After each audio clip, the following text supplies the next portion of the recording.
The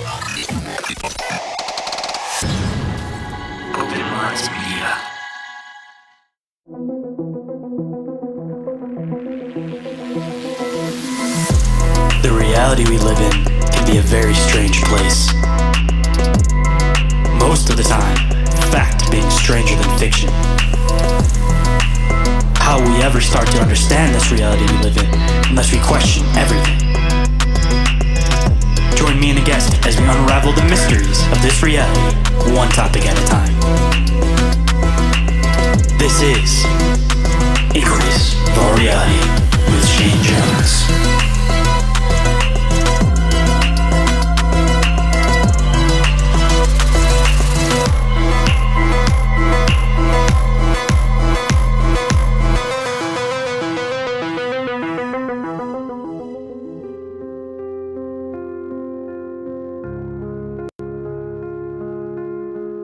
What is up, Inquirers, and welcome to the expanse of deep open-minded conversation. I'm the one they call Shane, and today for you guys, I have the very intelligent Seth, who's put together a presentation for you guys diving into the origin of some of the monstrous races. Definitely a thought-provoking topic to get into, and definitely a scholarly perspective on the whole topic. But before we get into today's conversation, just a couple of quick things. First and foremost, the next Bizarre Inquiries will be on April 3rd, and that'll be on the Open Minds Media YouTube at 7:15 p.m. More information on that will be updated as we get a little bit closer, of course, but just to throw that one out there because we just had the one last week, and that went off without a hitch, of course, and definitely was a great episode. Had a lot of fun chatting with you guys that popped into the chat, and that, for anybody that wasn't able to be there for the live, will be available on this feed, of course, on Wednesday, so in 2 days. And as far as the next one goes, just make sure you guys get in your questions, clips, articles, whatever you guys want us to dive into before April 3rd. And you guys can get those to me through email, social media, whatever is the easiest for you guys. And just a quick thing before we get into the show, if anybody would like to be a guest on the show, or if anyone has had an encounter or experience that they would like to share on the show or possibly have me investigate, you guys can email me at inquiriesofourealitypodcast@outlook.com, or you guys can call or text the hotline, and that number is 313-364-1551. And every single thing I mention and every single thing I will mention is all available down in the show description, and also available on the link tree, which is available down in that show description. And with that, let's get into the show.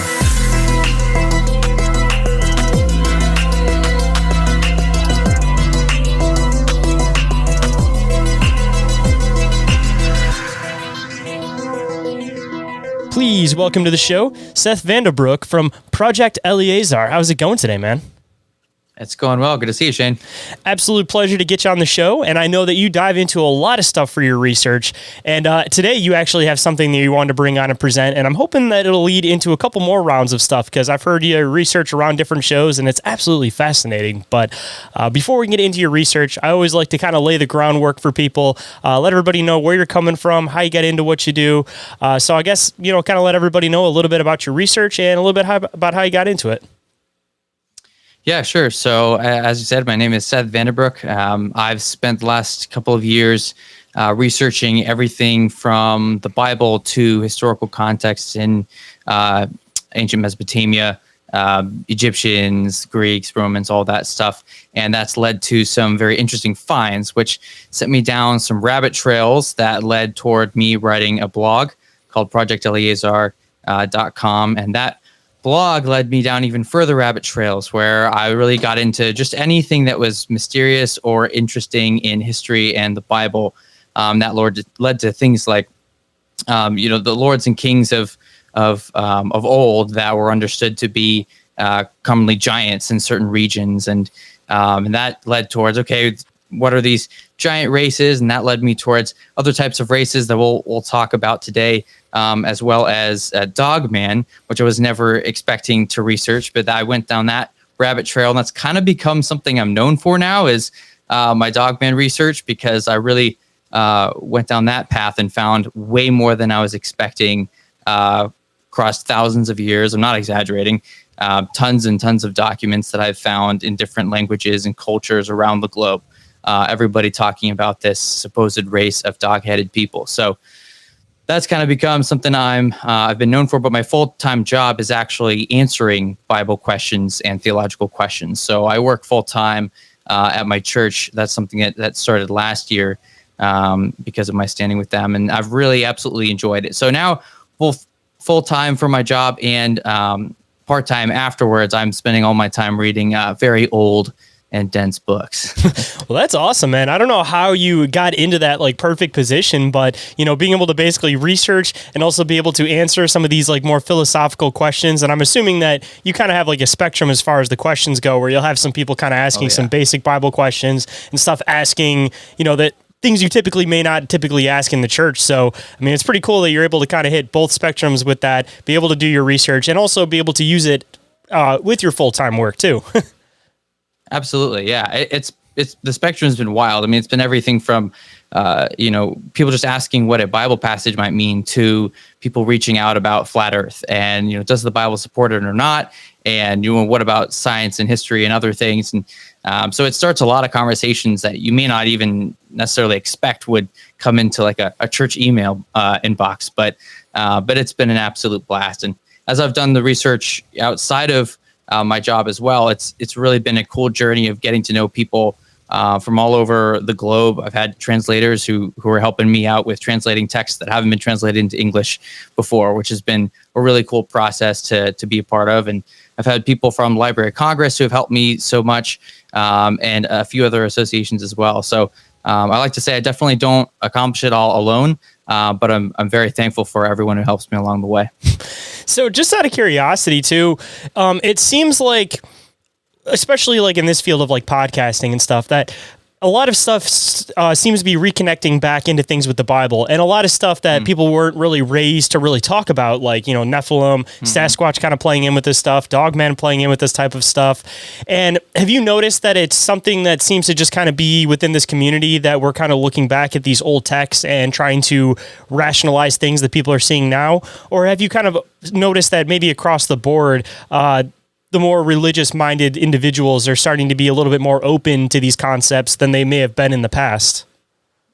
It's a really good question. Yeah, I have my theories. It seems that in general, certainly in the last 10 years, but even more so in the last 5, there's been a huge uptick of conversations involving, like you said, with podcasts and whatnot, talking about things like the Nephilim. That just wasn't talked about as much. There was someone, Chuck Missler, who was well known for talking about this topic in the church. And he talked about Nephilim, he talked about the giants, he talked about UFOs, and a lot of different things that people were not comfortable with, right? At the time, it was still very taboo to talk about things like that in the church, or really in religion in general.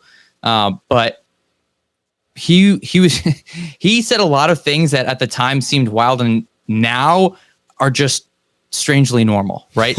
Now with everything coming out with Congress talking about UFOs, and he had said, like, look, I've been on these panels, I've talked to these people, I've seen the evidence, and of course people were like, you're nuts. So he was really ahead of the curve with a lot of those things. But this uptick, I have a hard time. I mean, it's hard with everything to really know ultimately, right, what's causing it. But from what I can tell, there seems to be, as we've really increased in knowledge and understanding of ancient texts in general, and as our culture has increased in almost more religious debate than there really has been, and then as podcasts in general just became a bigger thing than they ever were beforehand. I think both the medium and the discussion across the board, all of those things have really culminated together. And as more and more people have been curious about the strange and unexplained, I think it really just turned into a perfect storm. And then you end up with a lot of people in the church that are realizing, and in various churches, realizing, you know what, there's a lot more to the Bible and to history than people have been telling me. And that goes for normal history books, and that goes for the Bible. I think it's absolutely both. I mean, I definitely agree with you there that it seems like now that we're kind of diving more into ancient history, like people just in general seem more interested in it. You're starting to connect all these ties, and regardless of your religious beliefs, you start seeing these same stories repeating throughout different books, where it's becoming a point where it's like, all right, some people want to take this with a grain of salt, but now it's getting to a point where you have these exact details that are going across a bunch of different people that had totally different views and backgrounds. So now it's like, what do you really do with that information? You realize that there really is something there, and that, it seems like we're getting to this point where there's almost like a new age movement towards people being more religious again. And I think it's because of us starting to understand more of the past. And it's just a matter of, again, people trying to categorize these things now that they're starting to see different archetypes that are fitting throughout different people's belief systems. And especially like once you start diving into like the fallen angels, that's like a whole rabbit trail all on its own. And I'm sure we'll kind of get into the, repercussions of that a little bit today. But once you start kind of connecting it with like Hinduism, for example, or you start connecting it with like the Greek gods or the Roman gods or any of this stuff, it starts seeming like the same characters, that they were trying to come down, they were giving knowledge, they were having intercourse with humans as even though they were gods. Like you start seeing that it's this repeating story, and then you start seeing stuff in a totally different context. And once you start seeing that, then it's like hard to unsee it, because then it's like, depending on which viewpoint you're coming from, either one, they are the gods, or on the other side, it's like they're the fallen angels and the people that have tricked people into thinking that they're gods. Exactly. No, I love everything you just said. I absolutely agree. And there's a couple of friends of mine who are pastors, and we always say, like, once you see it, you can't unsee it, because that pattern is everywhere. And, I also love what you said about seeing those patterns across the board and across time, because those patterns, that's a very real thing that's used by real historians, right? When you're trying to look at what's going on, people don't always realize just how, I want to use the word fragile, the process of determining historical events really is, because we really are working with fragments and bits and pieces with the majority of history. When we actually have a lot of written text, that's helpful, but even those written texts, there's so much debate. There's so many good questions that need to be asked, and it's very hard to prove anything, but it's very easy to disprove certain things. And so when we do look at some of these really crazy, outlandish claims like Dog Man or Goat Man, or these different creatures that sound absolutely crazy and fictitious, what's strange is when you start realizing that some of these creatures or concepts are better documented than people like Alexander the Great. And when you break through that and you realize we have more historical evidence for something that seems impossible than we do for things that we believe are absolutely true, that starts just shifting your paradigm. Now you have to do something. Either you deny it, which is what a fair number of people do without thinking, right? You can just deny it and say, no, like, I'm not going to entertain that thought. That's crazy, right? I don't want to be a crazy person, so I don't want to acknowledge that as possibly being real. Or you can have, I believe you're called, is it Open Minds Media? Yep. Yeah. So you can have an open mind. And I think it's important for individuals in general to realize that we should all have both an open mind and a skeptic mind. We should be skeptical of things, and we can still be open-minded at the same time. It's a famous misquote, but people often talk about Aristotle saying, it's a mark of an intelligent mind to be able to entertain a thought without believing it. And it wasn't actually him that said that, but it is a good quote nonetheless, because as we're able to have intelligent conversations about anything, we should be able to say, all right, what if that is real? Let's play that out. What would that look like? What evidence would we have to see? A friend of mine, who's a pastor, we always talk about setting the bar. When you're talking to someone, you're like, okay, what would your bar be for believing something? What is your criteria? What's your rubric? How many things do you have to see? How many different forms of evidence?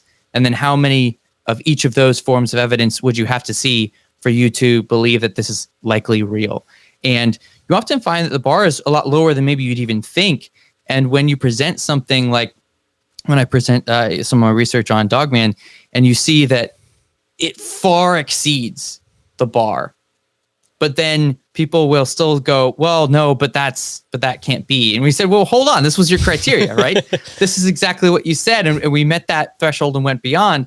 But sometimes there's just a reluctance, and I do get it, right? Because I if you told me that something like a dog man or angels having children with humans were a thing, I just wouldn't have believed you before. But seeing as much evidence as I have, it is hard to argue against it, right? Now, as a Christian, of course, I have my Christian bias. So when I read the Word of God, I believe that is the Word of God. And so I treat that as 100% true. And so I recognize that anybody who doesn't hold the same beliefs that I do, they don't have that in their logos, in their form of logic and of understanding the word. So you're going to come at it from a different framework, and that's perfectly fine. But you can still get to the same conclusion without the Bible being the source of truth. Of course, I prefer the Bible as my source of truth, but history abounds with sources that talk about all of these things that we're going to talk about. So it doesn't really matter which religion or perspective you come from. You will end up hitting a point where you realize that there's more evidence than you can argue against with some of these things. And that's when I feel like things get interesting. Oh, yeah, I definitely agree with you there. Because I also think it's, again, one of the most debated parts about it, and also the most literal parts about it, is the whole concept of like language. That, for example, like you hear about all of these ancient societies talking about these things that would fly through the sky. You even have stuff in the Bible with like the flaming chariots and everything. And it's like, you got to keep in mind that at these particular times, people may not have had the context of using a word like UFO, using a word like this. Like, so they're speaking of the same things. They're just trying to describe them within their language.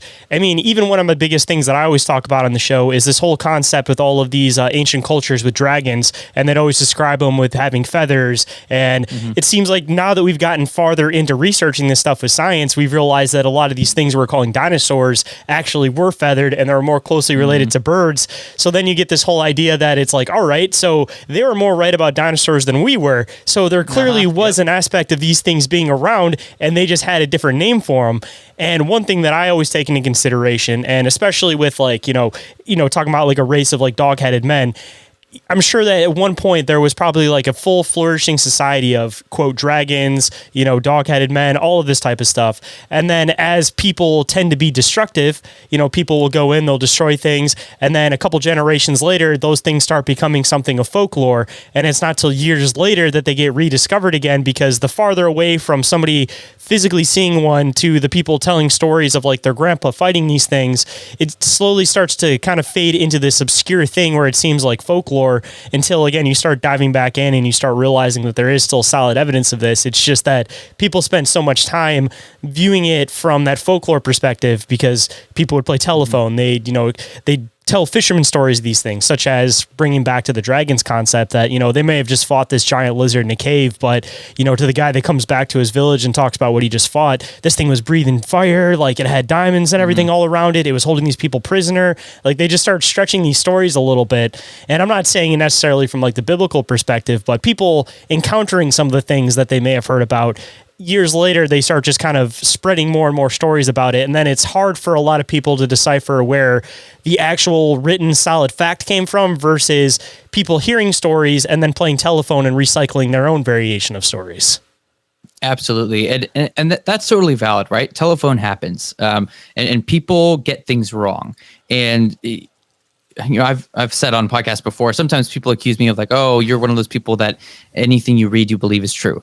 And I'm like, absolutely not. That is completely not how I address things. I always view things with skepticism and say, okay, I've read this thing. This is something someone said. And that's just all that I treat it as. Like someone said this, who knows if it's true? And when I see a pattern, then it's okay, something here is probably true, right? So it really becomes, when you don't have proof of something, the only thing that you have is a game of probability. And so then you're just looking at how much evidence can you get for something to see whether or not it's true. And hopefully you're not just trying to prove that what you think is true. You're just trying to find out what the truth ultimately is. But one of the things I like to encourage people with is that there are processes for this, right? Historians have jobs for a reason. There are actually rules that you can follow to get a pretty good idea that something is accurate or something isn't accurate. And when you use those rules, things just aren't as confusing or as fuzzy as it can be to the layman who's just hearing all these stories and going, how could any of this be true, right?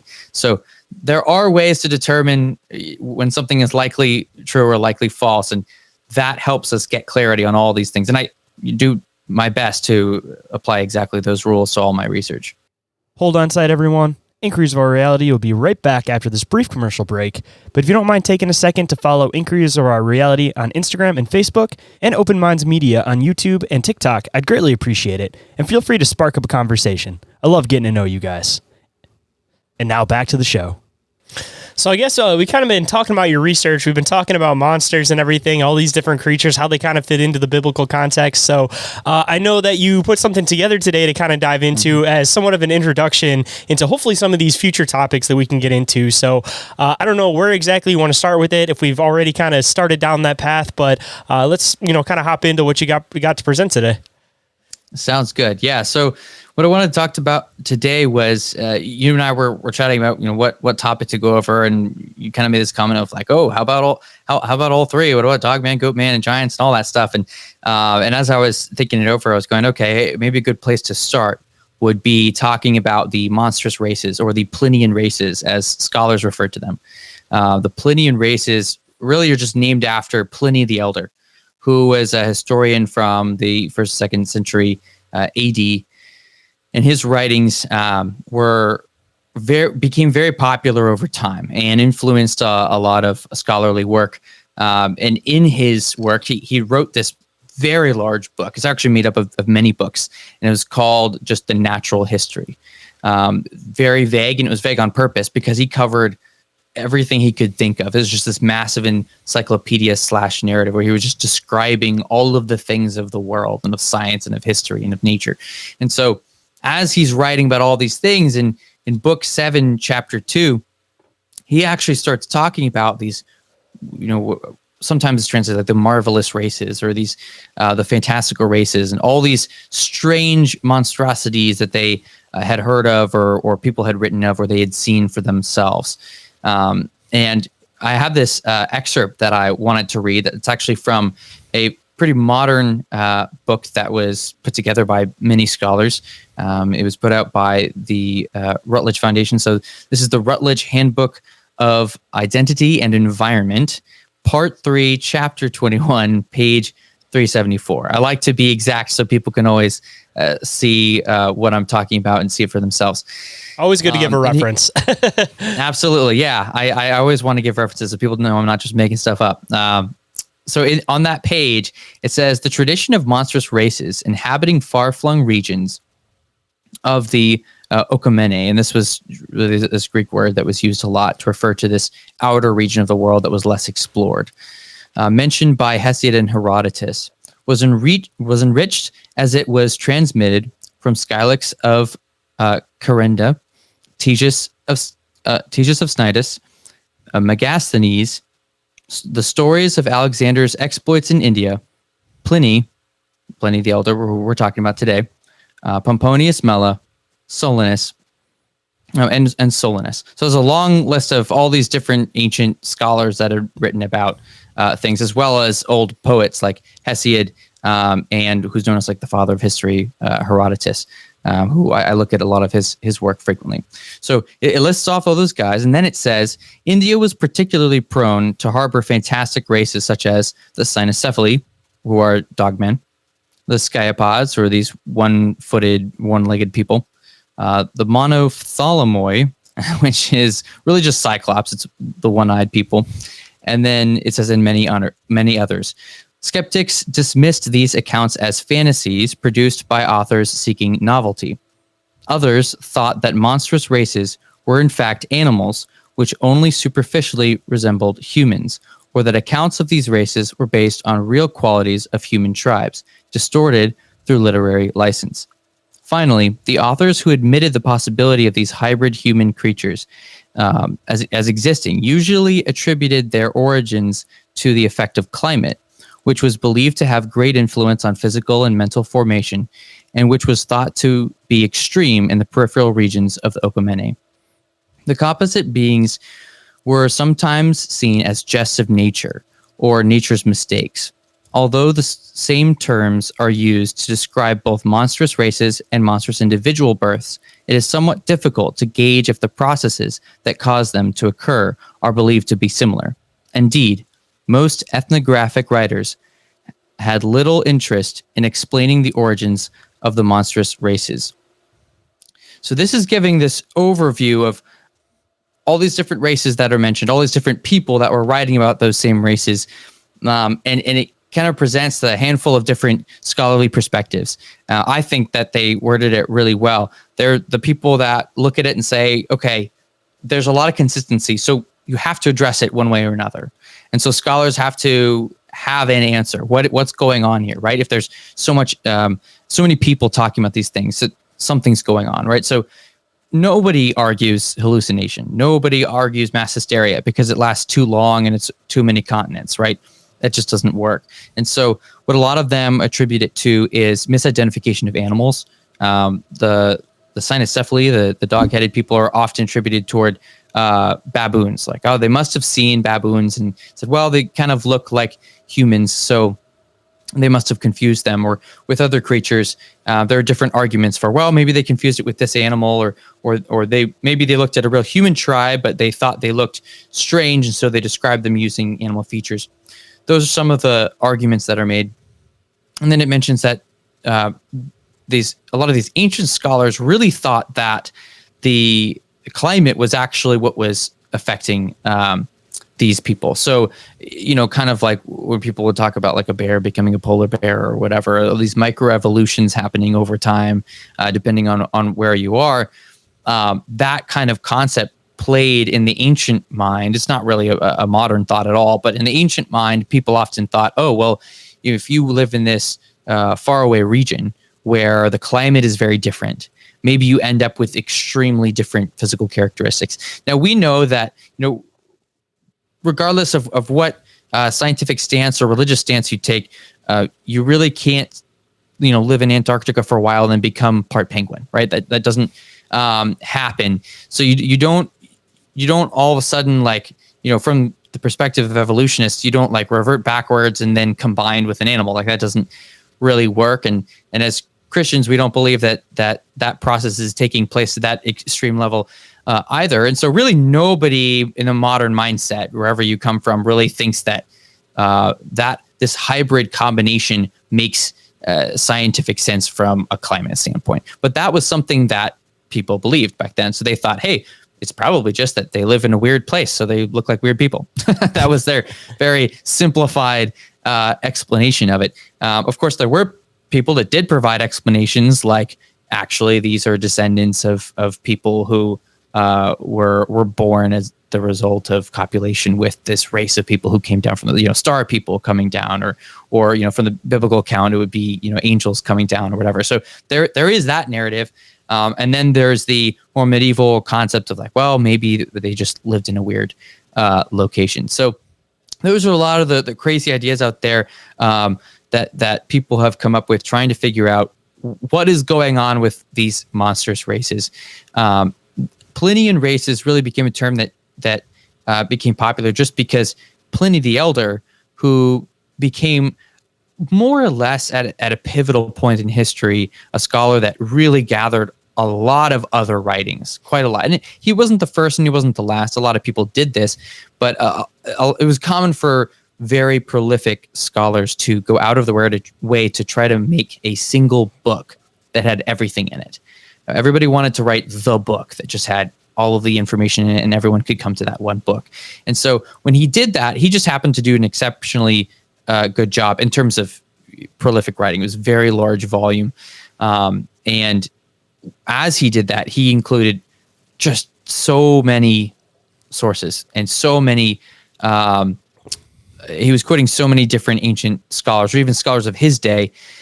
And in this chapter that I mentioned previously, chapter 2 of book 7, where he describes these monstrous races, there's over a dozen different ancient and modern for him scholars that he's sourcing for all of this. None of this is him saying like, these are my thoughts. I think that this was what was going on. None of this is him saying that he even saw it firsthand. A lot of other people did write that they saw these firsthand. He's not saying that he saw any of it firsthand. This is very much a, living in his attic kind of scholar guy, right? So he hadn't gone out much. He didn't see the sun. So he was just writing about, here's what everyone else has said. And as he did that, he went into quite a bit of detail about all of these various monstrous races. I'm going to read a little excerpt from chapter 2. This is far too much for us to get into for the rest of the chapter, but just a couple lines here that I think spark some interesting inquiries, if you will. I see what you did there. Yep. So it says at the beginning of this chapter, he says, "We have already stated that there are certain tribes of the Scythians, and indeed many other nations which feed upon human flesh." So nice little opening to his chapter there. He's talking about eating human flesh. He says the fact itself might perhaps appear incredible. So he's starting off by saying that just cannibalism. He's like, I know this sounds crazy. Who would ever do this, right?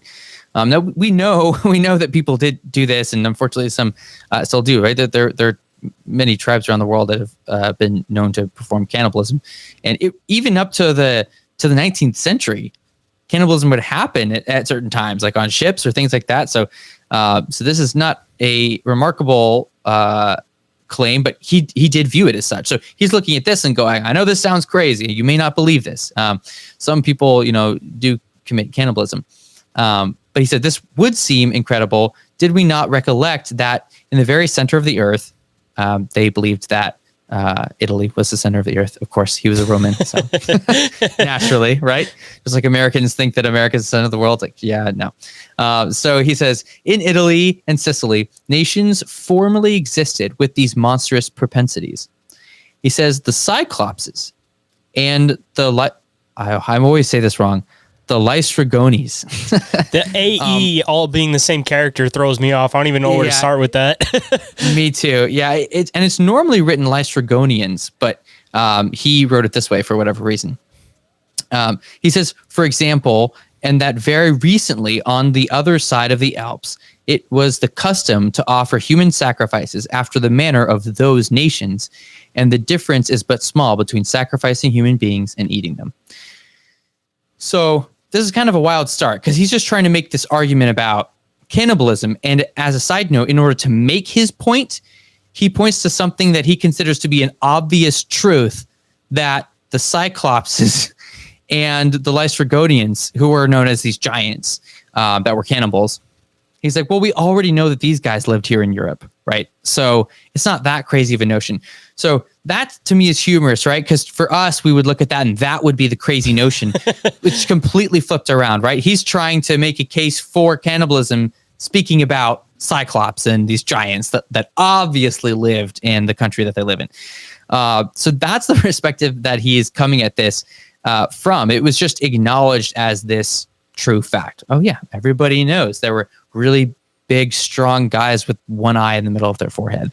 I mean, looking at it from his context, if he's a scholarly type that just sits and writes, I mean, he's never out in the world to a point where he would maybe have to resort to cannibalism. So that seems ridiculous, but he's going through story after story of Cyclops. So it's like, all right, from where I'm sitting, this makes sense. But the whole cannibalizing somebody, I've never been in that situation. So I can't pretend like I know anything about that. Exactly. And it was word on the street, right? So a lot of these monstrous races, they were part of commonplace discussion.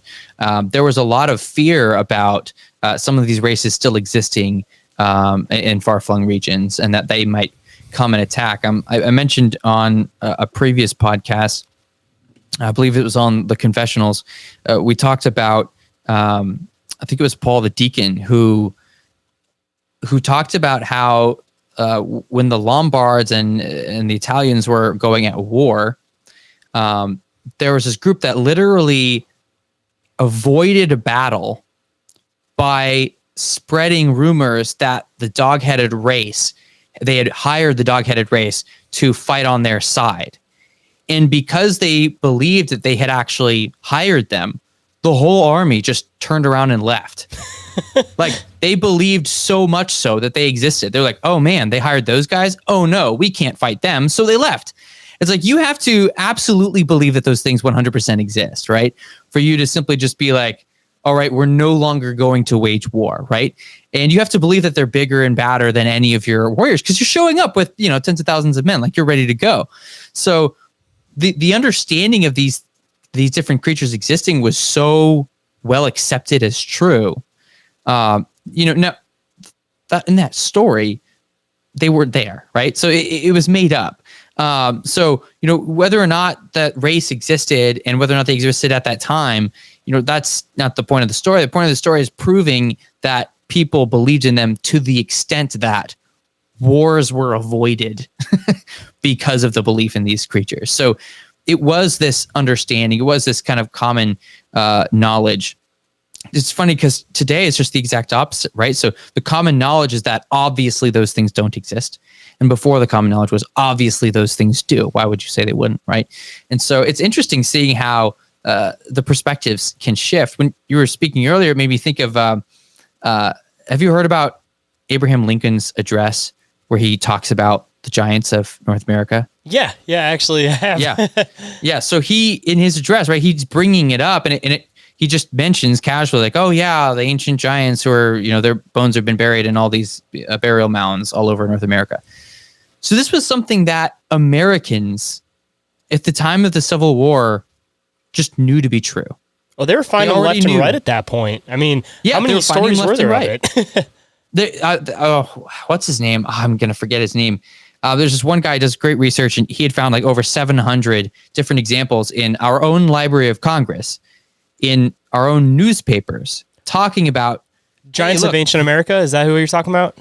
Travis Roy? I think so. Yep. I think that's right. Yeah. Giants. Yep. And so he's done great work showing, like, look, you could just go to Library of Congress and find this stuff. Like there's so many examples. It's really hard to make an argument against it. And so when you look at that and see how quickly it went from common knowledge that they did exist to common quote unquote knowledge that they didn't, it's really wild how rapidly the popular understanding of what's true can just completely invert. Right. And so really the fact that the belief in all these different races inverted in roughly 200 years shouldn't even be that surprising, given how quickly we're able to switch from acknowledging that we have giant bones all over North America to that's ridiculous. How could you possibly believe that that's a thing, right? So that's really what we're dealing here with a lot of these stories that we're looking at. It's just a completely different mindset. Hold that thought. We'll be back in a flash. But if you don't like hearing the ads, then I have a solution for you. You can get ad-free and early access to this show and Bizarre Encounters with Shayn Orin on the Open Minds Media Patreon for just $1 a month. That's less than a bag of chips, and it's a great way to support the show and all the hard work behind it. And if you're interested in merch store discounts, live access to episodes, or premium video versions of episodes, then there are a few other tiers with additional benefits with 7-day free trials available. And we are back, so let's hop right in. So that was the introduction that he gives to this chapter. He goes on later when he's talking about a few other of these races, just to give you some more examples of creatures, because he only mentioned 2 previously. He says, according to the account of Megasthenes, dwelling upon a mountain called Nulu, there was a race of men who have their feet turned backwards with 8 toes on each foot. So that just sounds uncomfortable to me, and I feel bad for anybody who had that. It almost kind of sounds like it could be somebody that's like almost has like dog style legs, maybe, where visually looking at it looks like they're backwards, but it's actually just like almost how like a canine's legs would be, maybe. I don't know, just possibility. Yeah, flipped around that way. Interesting. Now, a lot of the depictions do show the feet like pointed in the other direction. So I think that's what they understood it to be. But he then goes on to say, on many of the mountains, again, and he says again because a lot of these creatures are mentioned as being in the mountains. And now some people make the argument, oh yeah, it's because the mountains are far off and no one lived in the mountains. People did live in the mountains, but they were also a very easy place for, let's say, shy people, right, who want to get away, would absolutely also go to the mountain. So it just depended on the mountain. Like some mountains were very inhabited and other mountains weren't. So really just entirely depended. But kind of brings in a different view too with the whole aspect that usually when people would have like religious experiences, it would be on mountaintops. Mm-hmm. And even on the other side, kind of getting into another system of belief with a lot of this stuff too, if there is some type of advanced race or extraterrestrial race that may have some type of play in this, all those stories of like the sky people go back to interacting on mountaintops. So like there's this interaction with something that's above us that seems to come from mountaintops, which kind of falls back into the whole possible fallen angel narrative on this. Absolutely. Yeah. With Mount Hermon. Yeah. And it's interesting because there's a huge contrast because half the time, or maybe the majority of the time, it seems to be that these creatures are in mountains. And the other half time, they're either in these lowland swamps or they're in caves. But it always seems to be in places that do have religious significance, because swamps were considered places where spirits were, and caves were considered doorways to the underworld. They were considered portals, at least by many cultures anyway. So it is interesting to note, right? Those locations, whether or not that means anything for sure, I don't know, but it is interesting, right? There is some correlation. Whether or not there's a causation, you can debate for hours, I'm sure. I mean, how many cultures too have stories of something getting locked inside the earth? So of course, if these things are eventually going to come out, they're going to come out from inside the earth, and that kind of gets into the whole like Appalachia aspect of things with all the weirdness around that. Like, it depends again on which kind of religious view you're coming from with it, but whether it's like the Christian viewpoint or it's a pagan viewpoint, there is still these stories of stuff getting trapped from within the earth. So again, if creatures are going to come back, they're going to come out from wherever that place is that's trapped within the earth. I was going to bring this up on a previous podcast, but we didn't have time. There's this realm known in Jewish folklore as Tebel, and it's known as this underground realm that's beneath this massive ocean that's also underground. And so it's like, you go far underground, you reach this ocean, and then under that ocean, there is this. It's referred to as like the last habitable land on Earth, and then below that is basically just the underworld. They don't really say that, but that's what they're implying. And so this land of Tebel, they refer to as filled with like over 300 different species of monstrous races. And so even in Jewish folklore, there was this perspective of all of these monstrous, crazy races, which do line up with a lot of the ones that we're talking about today, existing in this really far down underground cave system.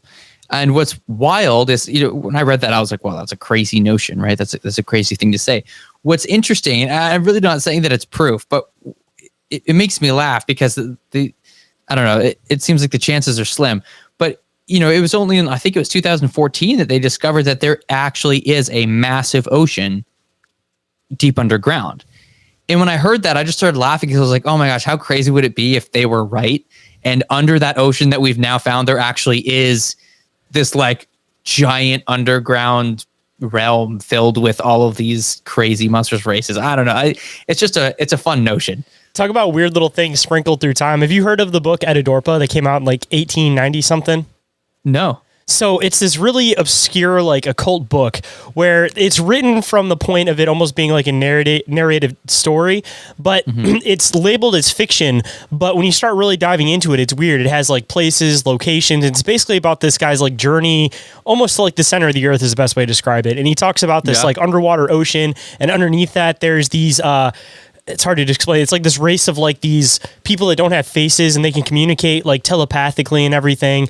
But when you start kind of connecting into like the weird aspect of it, Edidorpa, which is the name of this location, is Aphrodite spelled backwards. And when you start diving into it even weirder past that, you start realizing that these characters it referenced were real people that were around at this time. And Manly P. Hall, for anybody that dives into him with a lot of his like occult research, I was listening to this presentation from him that was one of his last ones, and he was talking about how there was this group that went out looking for this place based off the map in the book, and there's this spot that's called the last spot of sunlight, and they supposedly found that exactly how it's pictured in the book, because it has like illustrations throughout the book, and it's exactly how that looks from that part of the book. And at that point, they said that basically they just didn't have advanced enough equipment to go farther past that, because you had to partially go underground through this cave underwater, and they didn't want to take the risk of going through and not having something come back up on the other side. But there's all these weird occult writings in books that just have this little sprinkling of this same story that just repeats. And it's like, is it complete fiction, or is there clearly something to it if so many people are writing about this exact concept? Because I mean, even Journey to the Center of the Earth and a lot of these like old writers, like people question kind of where they get their ideas and everything from, because they almost make more sense than like some modern day stuff.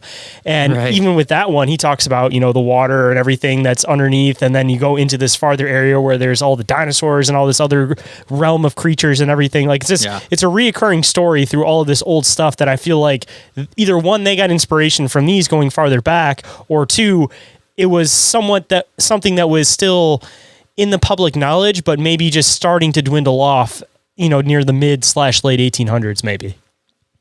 Yeah, no, that's fast. Did you say Edadorpa or Edadarpa? Edadorpa. It's Aphrodite spelled backwards. But yeah, if I don't know, you might have a lot of like weird stuff that connects in with your research with that one, but that's one that I've been wanting to dive into for a while. But it's really weird though, because they got exact maps of like where these supposed locations and everything are. Like it almost feels like somebody was like laying down clues and just trying to put it under fiction so that nobody would look too far into it. I mean, not to sound too wackadoodle, but it almost sounds like someone like actually like astral projected or something, went where nobody could go, or had some kind of vision or something, like saw stuff that was legit and came back and wrote it down. There are a lot of weird writings where stuff seems to lend towards that.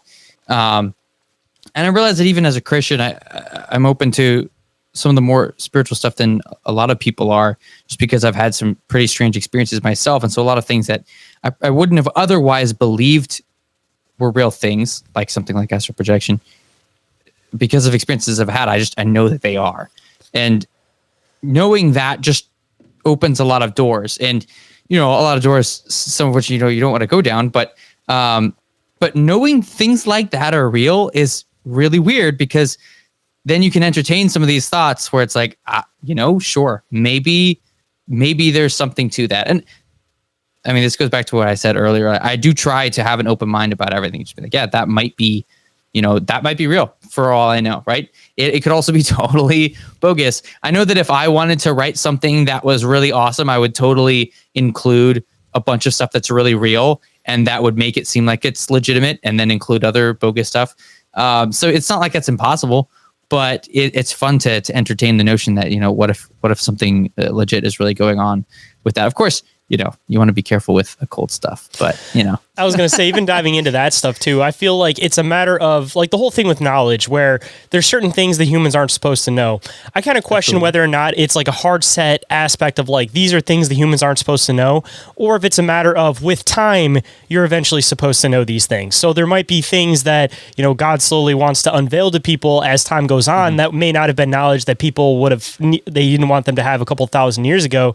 Cause it's like, even following the stars, it's like, you dive into that, and it can go both ways. Either you can use it to predict the future, which is not how it's intended to be used, or on the other side, the wise men used it to, follow where Jesus was being born. So it's like, there's two sides of this stuff. And I think it's a matter of when you're supposed to have the knowledge, because just to kind of make an analogy for it, us right now, if we went back in time and we gave somebody some type of technology that we have now, within that time period, that is not knowledge they're supposed to have. It's going to completely throw off the paradigm on how everything is going to develop and how everything is intended to be established. But as due time comes and people understand the world around them more, then that knowledge is intended to be inquired so that they can understand things a little bit. It's kind of like not opening the floodgates all at once, but kind of dwindling the information as you feel that your people are able to process it properly. Because if you just open the door to all this quote occult magic to people, then people are going to do whatever they want with it. They're going to use it for their means. They're going to use it for whatever. But on the other side of it, if there are these things that God created, I'm sure that he's intending for people to use them, but it's a matter of giving that knowledge to the people when he knows that they will use it properly versus when they're just going to do whatever they want with it. Right. Yeah. I think it's timing, and I think it's that the source matters. I had a long conversation with my cousin, very, very bright guy. We were we'll talk every now and then on the phone, and it'll just be this super philosophical, like Socrates, Plato conversation, and we're just like going back and forth, and I love it. He's a very, very wise man, and as we were discussing, the topic came up of, does the source of information change whether or not the information should be obtained, right? And that really comes down to what we're talking about. Like, I think that there is, I think that there is something to that. That, again, from my Christian understanding, God, being the singular creator of the universe, has his desire for humanity and how he wants things to go. Now, he doesn't force it. If he had, none of this would have happened. We wouldn't end up where we are. But while giving us free agency, he also works with his providence, and this is kind of crazy balance between his free will and our free will overlapping with each other, and things that he determines to happen or not. But as all of that's happening, it's interesting to note that you go and you look at Genesis 3 and you have Adam and Eve and they take the fruit, right? Even people who aren't Christians don't really know that story. And so they take the fruit, they're not supposed to take it. And it was the fruit of the tree of the knowledge of good and evil. And when they take that fruit, the serpent, the devil that tempted them said, hey, if you take this fruit, you will become like Elohim. And, that's often times translated God. You'll become like God. And that's a valid translation. Another valid translation would be you become like Elohim, plural, the gods. And so that could go either way. It's both completely legitimate translations of that word because it's kind of like the English word sheep, right? It just depends on context whether or not it's plural or it's singular. And so with this context, it could be either one. So one of the interesting takeaways, if it is plural, is that it would actually be strangely more accurate. Because while it might be tempting to be like God, the truth was they became more like the other Elohim, which would really refer to the angels. They became more like them, and really we became less like God because separated by sin from him, but we increased in our knowledge and we shared same understanding of knowledge of good and evil with the angels. So in reality, we became more like the devil than we became like God. And so when he gave us that twisting, the sad truth of the matter, or maybe it's not sad, is that ultimately what's sad is that we made that mistake. The happy part of it is the fact that God actually always intended to give us this level of knowledge and more. And we know that because when we look at the end of the book, we look at Revelation, it talks about how God, in the end times, we're actually going to know way more than we know now. So if we think we gained knowledge before, Paul mentions frequently in his letters, he's like, later, like now, he says, we see like in a mirror dimly, but then I will know fully, even as I am fully known. So he's talking about in the new heaven and new earth, when everything is destroyed and recreated, that we're going to know way more than just the knowledge of good and evil. And so if this high level of knowledge and intelligence was always intended for humanity, but we simply took it when we weren't supposed to, then I think it speaks to what you're talking about with the timeline. I think it's both the time and the source. God's like, look, I was going to give you great knowledge. I was going to give you wisdom and I was going to give you understanding. You just aren't supposed to take it for yourself. And, a lot of people will talk about, we've mentioned multiple times already, the angels and Mount Hermon and the whole concept of what went down in Genesis 6, according to both the Bible and other texts like Jubilees and First Enoch. But, those texts, those extra biblical texts, if they're accurate, they talk about forbidden knowledge. They talk about all of this forbidden knowledge that these angels end up giving humanity. And really what it describes is all different forms of witchcraft and astrology and things like that. But some of the things that it describes are even just like pharmaceutical stuff. And some people wrestle with like, oh, is it wrong for us to have medicine? I'm like, no, absolutely not. Like God created plants to be healing in certain ways. And he gave us free minds to be able to figure out how to heal each other and help each other. And I think that's a perfectly fine thing. But it's interesting to note that there is that knowledge and there is that timing, right? Where before, healing mostly came from witch doctors. That's just what happened. So that's what people kind of got the bad view on it, though, is because of who it was originally coming from. Because they were the first ones that were kind of mixing stuff together, to see what would happen. Yeah, for thousands of years, it was you go to the local witch doctor. And, I understand that some people will think, oh, but those aren't real. Those don't exist. They absolutely are. And they still exist. It's not like it's something that only existed before. Like, I've been blessed enough to travel a lot. I've been to 4 different continents. And when I went to Uganda, we talked to families and to children who told us, oh yeah, like there was like our local witch doctor cursed this child, and he what was that particular instance? There are a lot of stories that started that way, believe it or not. One of them was his legs stopped working. His legs couldn't work, so they brought him to the hospital. And nothing was working. What they ended up doing is that they prayed to Jesus. No, I'm not making this up. And then he was able to walk again. But there were other instances as well where, trees were cursed and all sorts of things happened where these witch doctors would come up and they'd put a curse on the land or whatever. And all these feuds between tribes and stuff. It still happens, right? It's still real. And if you go to India, my sister's been to India. I mean, these kind of things just aren't debated. There's no oh, they don't exist, or maybe they exist. It's just 100% they obviously exist. They see this kind of stuff all the time. It's frequently recognized. The spiritual aspect of things it's just a complete reality for those people. And so it's very easy when we're kind of boxed into Western society, or maybe you go to India, but it's like this brief trip and you're not actually talking and asking locals, like, have you seen anything crazy recently? You know, like if you're not looking for that stuff, you're just simply not going to find it. And so I get that. And again, I encourage skepticism, but I also encourage open-mindedness. So there is this stuff that has to do with evil forms of healing. And that's a strange, it almost seems oxymoronic, right? Because how can something that's healing be evil? But I think that goes back again to what's the source? Who is it coming from? And if it's coming from something demonic, then certainly from a Christian perspective, witch doctors would be demonic, then that's unacceptable according to simply the Bible, right? Because the Bible is like, hey, no necromancy. You know, none of this like witch doctor healing or none of these other prophets, they were doing those things. It was happening. He wouldn't have said that if it wasn't real. And so look at those things that were 100% real before and they're still real today. But it is kind of wild how, because we don't see it where we live, it's so easy to believe that, well, if I don't see it, it must not exist. Ain't that the truth? Don't go anywhere, guys. We'll be right back with that deep conversation you crave. But just a quick reminder, if you'd like to snag some gear for this show, Bizarre Encounters, or your favorite creature or topic, hop on over to the Open Minds Media merch store for a wide range of designs with new drops regularly. Welcome back to the show. Now let's dive right in.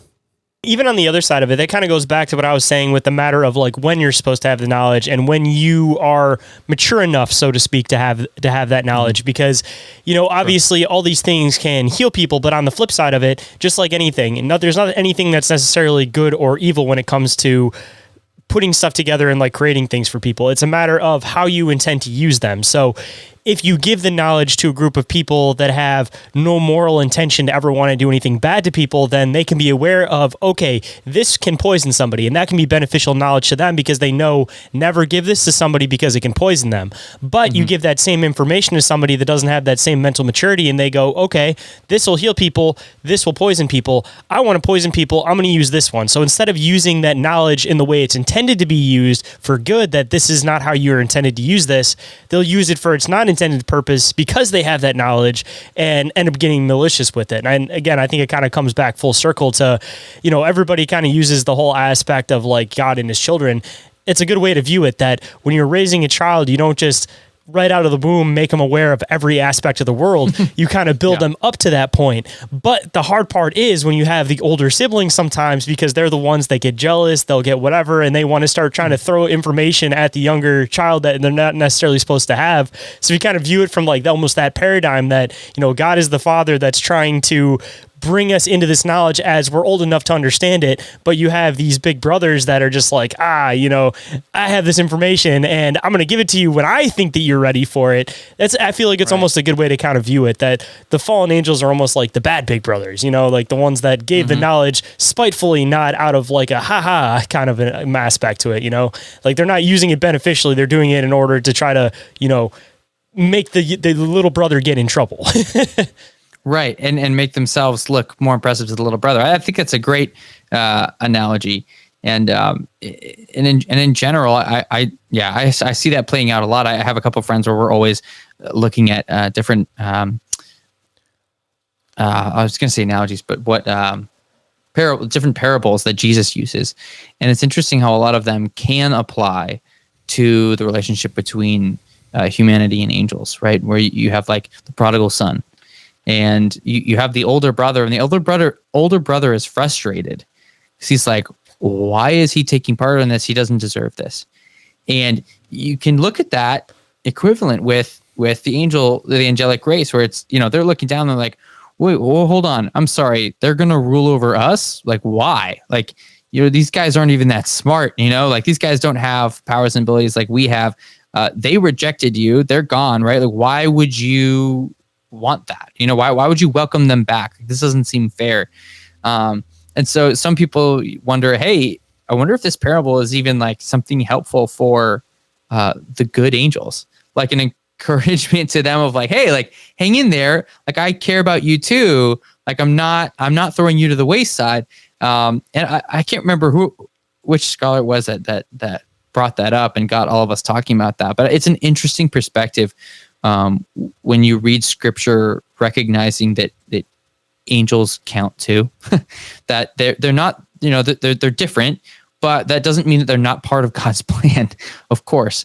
And so when you recognize that angels also know scripture, it makes you wonder, like, do they get ministered to by the word of God? Probably. Presumably. Right? Yeah, presumably. Like that would make sense. So it's interesting, and it's fun to think and talk about that. I almost imagine it like they were like almost like the version 1 of like, this is what I want. And then as soon as they were created, he goes, all right, maybe I need to make something a little bit less strong so that I can just kind of sit and watch them kind of all observe each other, So it's like he created a version 2 that was intended to be a little bit less overpowered so that he can sit back and kind of watch them do their thing. Because if you just unleash like a world of angels, like imagine how hectic that might be as soon as there starts being factions within them. Like, at least this is like a smaller scale and you guys can kind of watch over them and protect them. But, this is like the version 2. They have a different purpose, like they're the ones with free will. They're the ones that are intended to have more like the philosophical mind to them, where you guys are more of like the ones that understand the coding of everything and almost like the enforcers or like protectors almost.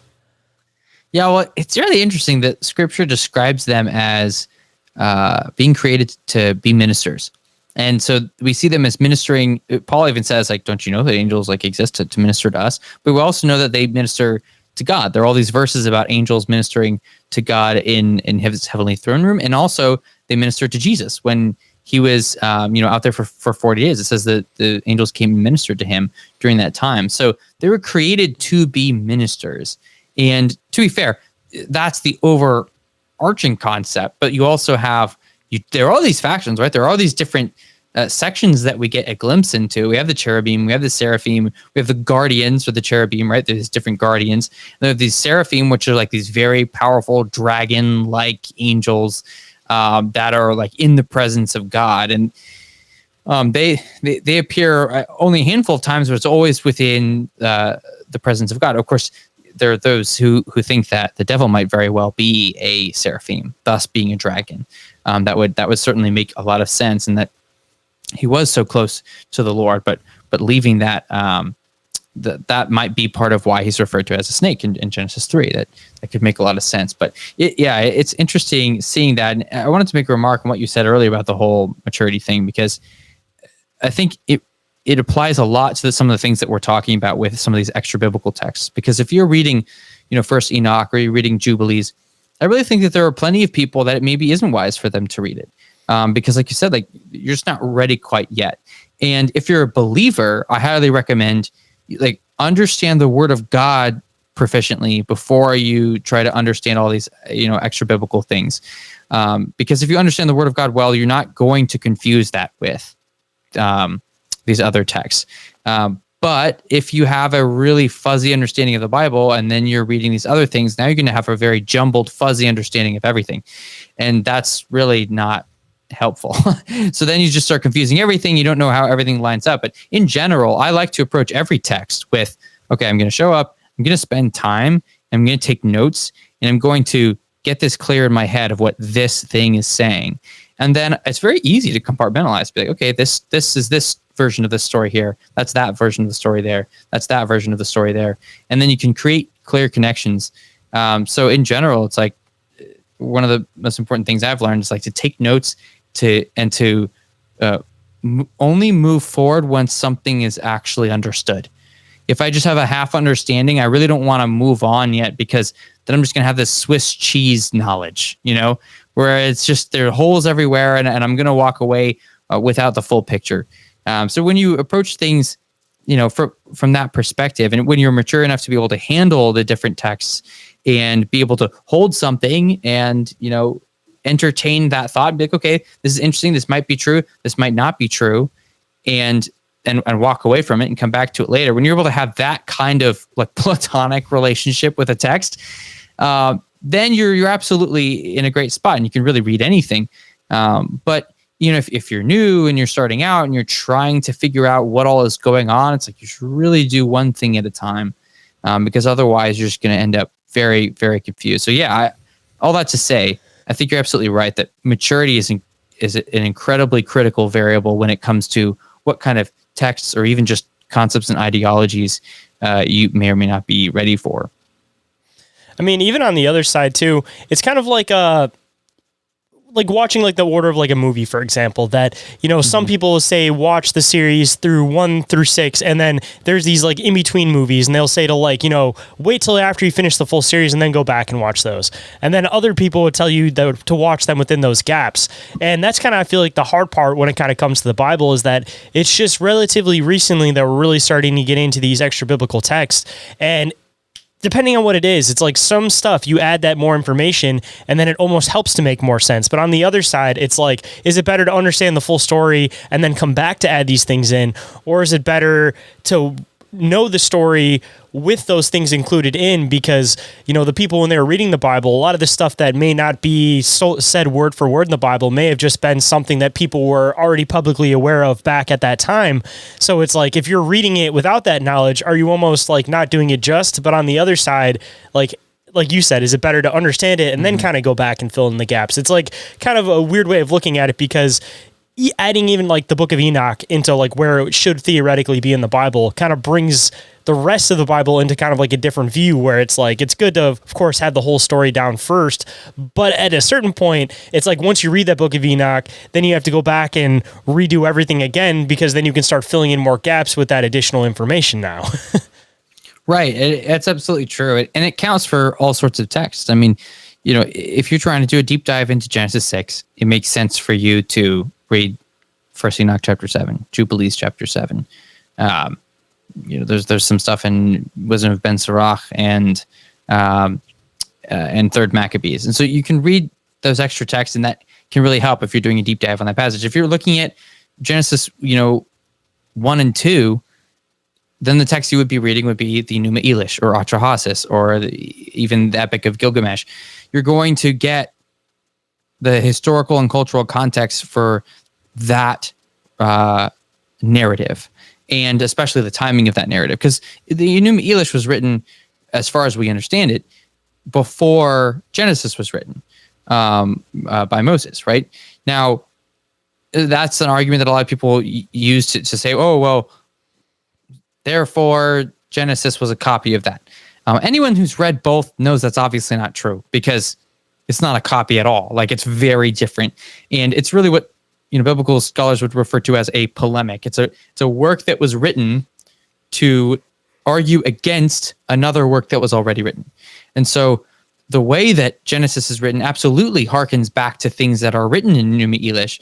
But we understand that to be because God, through Moses, was arguing against the Enuma Elish and saying, this is where they had it right, this is where they had it wrong. Spoiler, most of it was wrong, but there was some stuff that was right. And so as you look at it from that perspective, it's really not at all this copy. It's polemic work. It's something that's arguing against it. And now it's not the same situation with Genesis 6 necessarily, but whenever any kind of historian is trying to look at the cultural, historical, and literary context, those are like the three contexts that you always want to check with hermeneutics, whether it's biblical or otherwise. Whenever you're checking those contexts, you're going to need to read texts from that area and that era. Both matter, timing and location. And I totally understand that, you know, some scholars, even my own pastor, says, hey, like, I don't want to read First Enoch because I don't want to confuse that with teaching the Bible. It's, you know, he has a specific role. He has a specific job. He wants to be very, very focused on just preaching the word of God. And he's not a pastor that at all shies away from the topic of Nephilim or stuff like that. But, you know, his viewpoint is, hey, I want to focus 100%, right? 100% on the Bible and use, you know, trusted scholars and commentaries. And that's a perfectly fine approach, right? Scholars have a different type of job than preachers, right? So a scholar can't really avoid those texts for their job, because their job isn't just preaching it. It's like fine nitty gritty details. They're trying to do all these textual comparisons, and like that is just part of at least one of the types of scholarly jobs. And so I think it's fine to say, you know, for some people it makes sense for you to look into X, Y, and Z. And for some people, it doesn't make as much sense for you to look into X, Y, and Z. And I lean towards the direction of, it's like we're talking about. There's maturity, there's timing, there's times when it's appropriate, there's times when it's not. It's for me, I'm the kind of person that I always want to know more context so that I can teach or preach or whatever better. But other people are like, sure, yeah, but if that's not context that I know is 100% dependable, then I don't want it. And I just feel like all those arguments are valid. You don't there shouldn't have to be this dogmatic approach of like everybody should be reading First Enoch. It's like, I mean, that's, I don't know that that's true. It's like saying everyone should read the Enuma Elish. Like, where do you draw the line? And so I really do view all of these historical documents as like, these are really helpful texts. They're very, and for anyone who's like us, who's just interested in strange stuff, like super fun, right? So it's great to like read these texts when we want to dig in deeper. But if that's just not where you're at, like, that's fine. If you don't want to dig in that direction, don't dig in that direction. There's too much for you to read it all. Hold that thought. We'll be right back after this brief commercial break. And we are back to the show. So let's hop right in. Well, I guess before we start getting back into everything we're diving into today, just a quick additional question, just from somebody who kind of comes from working within the church and everything. So these extra biblical texts, especially since they seem to be on a huge rise with people like really diving into them from like a scholarly standpoint, do you think it's a matter of time before maybe it's considered that some of these things might actually get included into the Bible, or do you think that they're always going to exist as this like almost alternative for people that are interested in diving into the more like obscure, weird aspects of the Bible? That's a good question. I mean, I'm not a fortune teller and I'm not a prophet, so I don't know. I don't actually think that it would make sense to have them included back as canon. I do think it could make sense to have it included in the way that the NRSV Bible with the Apocrypha does it. I like the way that they do it because they include the deuterocanonical texts, which are really, deuterocanon means like secondary canon. It's what the Catholics include in their Bible and what the Protestants don't. And so those deuterocanonical texts are mostly just texts that were found in the Septuagint. The Septuagint being the Greek translation of the Hebrew Bible, which was the Old Testament. It was translated by 72 Jewish scholars, so they knew the text. they were Jews, right? So they did a good job, and they translated it into Greek, and that's why it's a very useful translation. And in that, they not only translated the Hebrew Bible, but they also translated other texts because it was on behalf of this king who wanted to understand more about their culture and their history and everything. And so they included these other texts. Now, this is where the confusion comes in, because some people look at that and say, it was supposed to be in the Bible, but they removed it. It's not true, because the Jews didn't consider it to be part of Scripture. They just included it in a collection of translations of Jewish literature into Greek literature. So the reason why those texts weren't included in the Bible were because the Jews didn't include it. It just wasn't something that they thought was Scripture. They were just other historical texts. And so I think it's perfectly fine to treat it exactly the same and say, hey, these are extra texts. That Bible that I just mentioned, the NRSV with the Apocrypha, it includes these extra texts, and then it just says, hey, here's the context. We don't consider these texts to be part of the canon, but they are useful. Here's how. Have at it, right? I personally think that that's the best approach, because as a Christian, I believe that the Holy Spirit absolutely guided the early church to pick and carefully select the texts that are included in the Protestant Bible. And I'm well aware of the incredibly complex history of that and the differences in different Orthodox churches having different versions.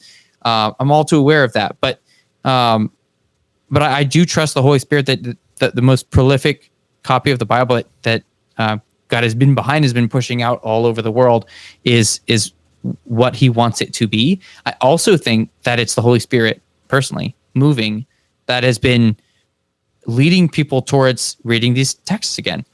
I think that's true.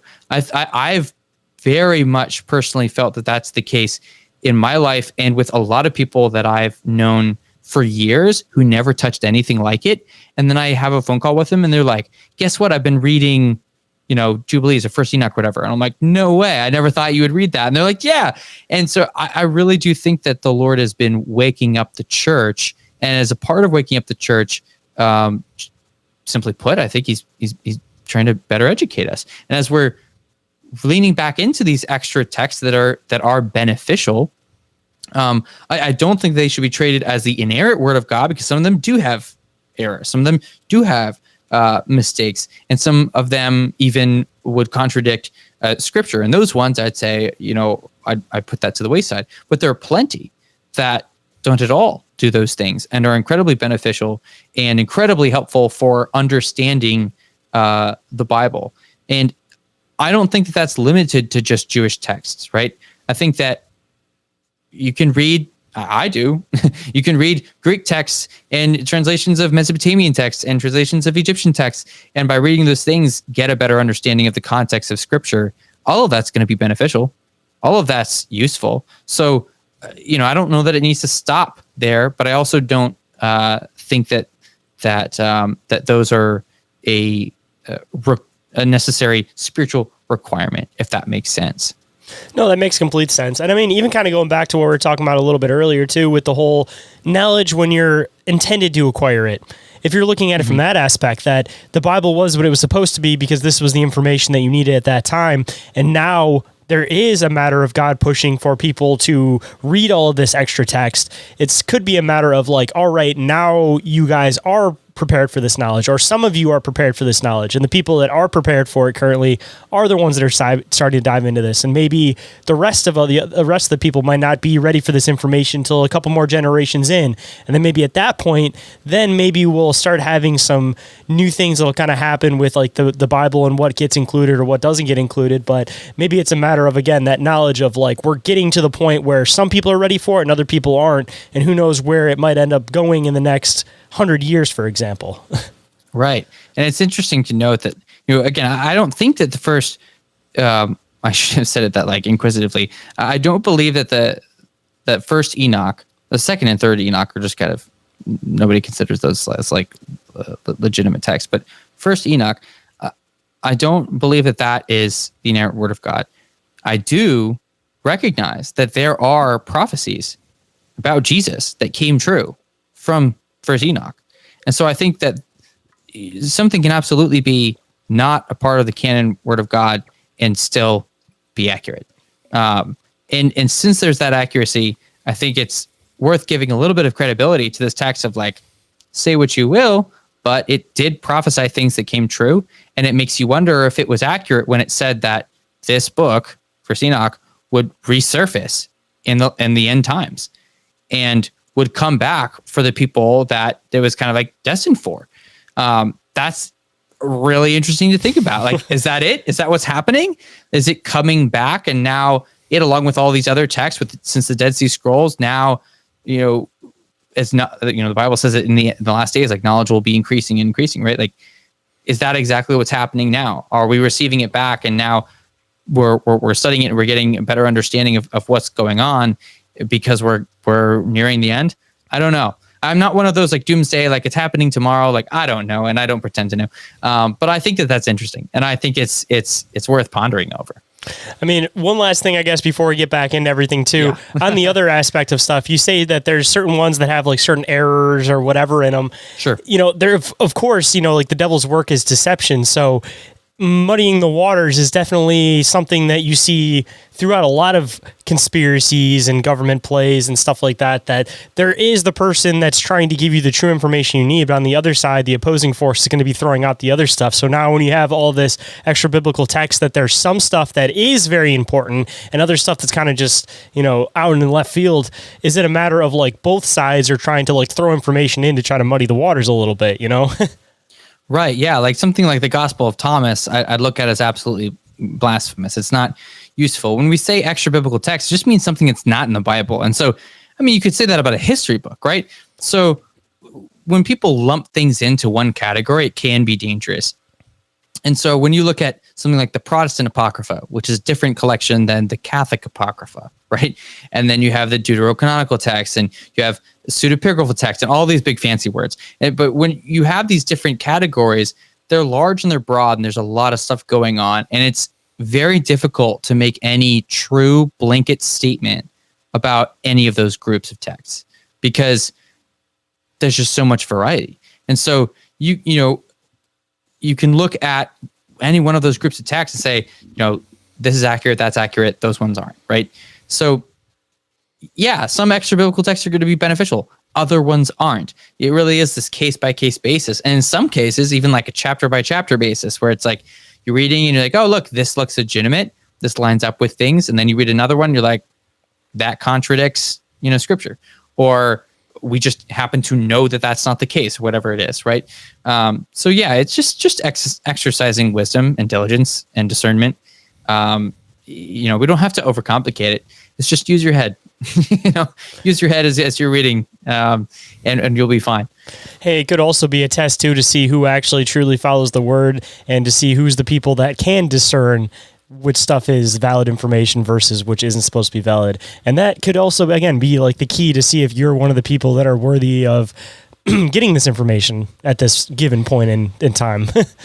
I think there's something to that in the sense that, Jesus used parables for a reason. He specifically used parables because he was like, look, I'm going to speak in a way that those who follow me will understand and those who don't will not.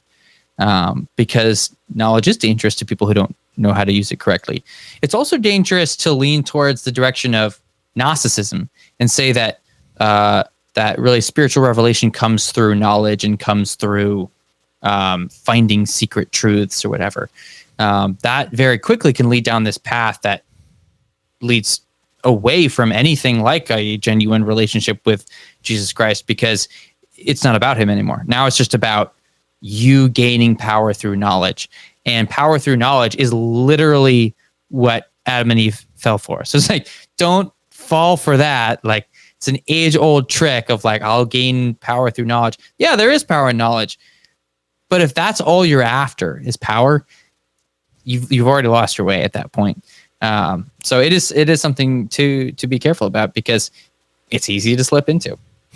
I mean, King Solomon, perfect example, built the temples, absolutely. But on the other side, controlled demons. So it's like, with that information, you could do good with it. On the other side, you can do some really evil stuff with it too. And now because of that, it's like you kind of have this split where some people look at him like, this great and powerful person. On the other side, people look at him as like, almost like this figurehead for the occult. So it's like a matter of deciphering the information and using it properly. Again, even going into the whole King Solomon aspect of things, because one thing I've debated with people like Vicky Joy Anderson, for example, is if you learn how to control a demon, of course, inherently, like that is something that is viewed as evil occultism. But on the other side of it, if you control a demon to do something like build a church, which is the complete opposite of anything that a demon would ever want to do, is it morally bad at that point? Because again, you are controlling a demon, which is not good, but on the other side, you're making him do the work of God. So that is like a positive thing. And it gets into this whole like moral debate. And I think that's like the information that we're talking about with this knowledge of there shouldn't be a moral debate about it. It should just be when the information is supposed to be had, you should know what to do with it automatically without having to sit down and have a deeply philosophical debate about it. Because you should be past that point of that. Should I use the demon? Should I not use the demon? But it's like, no, leave the demon alone. It's interesting you brought that up. Josephus writes about, about Solomon, messing with demons, and that exorcism came from Solomon, and that was supposedly something that the Lord taught him, but then he misused. And so, I think that there are lots of tools that we can have and we can misuse. That's everything, right? Like, I mean, not to get everybody too riled up, but it's like the whole, pro guns, anti guns or whatever, right? It's like gun is a tool, a fork is a tool. You can kill someone with either of them, right? It's about what you do with it. Knowledge, same thing. I mean, we're talking about knowledge. We're talking about writing. It's like, what are you going to do with it? That's the question. And I mean, you brought up the whole, like, you build a church with a demon thing. And that's kind of like, it's the age-old question of, do the ends justify the means? And I've definitely come to a place where now I wouldn't build a church with a demon 100%. I want to have nothing to do with the demon. But what I would say is, and I'm sure it's controversial, but sometimes the ends do justify the means. but we don't want to say that because we're almost always only thinking of negative means when we say that. But it's obvious that if I, give my friend a hug because I want them to be happy, do the ends justify the means? Yeah, obviously, right? So it's like there are tons of situations where something's just completely fine. Yes, the ends justify the means. But then when you run into a situation where you're like, oh, but the means are negative, do the ends justify the means? And then things get hairy. And I do think the answer is that sometimes yes and sometimes no. It depends on what we're talking about, right? I think that when you try to make that blanket statement, you just run into all sorts of conundrums and problems. But getting back to the text, that totally went off on a total side venture, but those are always the really fun conversations when you kind of get into like the philosophy behind this type of stuff. But yeah, the Solomon thing is always a really fun conversation to have, though. Absolutely. Hold that thought. We'll be right back after this brief commercial break. And we are back to the show. So let's hop right in. So with all these different Plinian races that he's talking about, something that I found fascinating and started looking into a while ago, and then more recently was digging into even further, is that a lot of these races can actually be explained scientifically. You don't need to go very far. If you just look up descriptions of some of these conditions, you will just find medical terms because these things are real physical deformities that exist. Deformity or a suppressed gene from something weird. Yes. I mean, that's what I would argue that it's both. That's what that is. But I had in my notes here, I said, many of the Plinian races are recognized today as rare congenital deformities, i.e. polydactyly, polychoria, bilateral tibial hemimelia, some of which are possessed by the Nephilim and their descendants, according to Scripture. And I gave 1 Chronicles 20 and extra biblical texts, as well as secular and ecclesiastical scholars. And so I had this list of just quick comparisons. So the Lystrygonians, that can be, which was mentioned here in Pliny's list, that's explained by giantism. Giantism is a thing. Cyclops, cyclopia. Children are born with cyclopia as a condition. They don't live long anymore, which is very sad. But cyclopia is a thing. And a cyclops is really just be someone with cyclopia and giantism. It's just a little 1 + 1. The Bythai,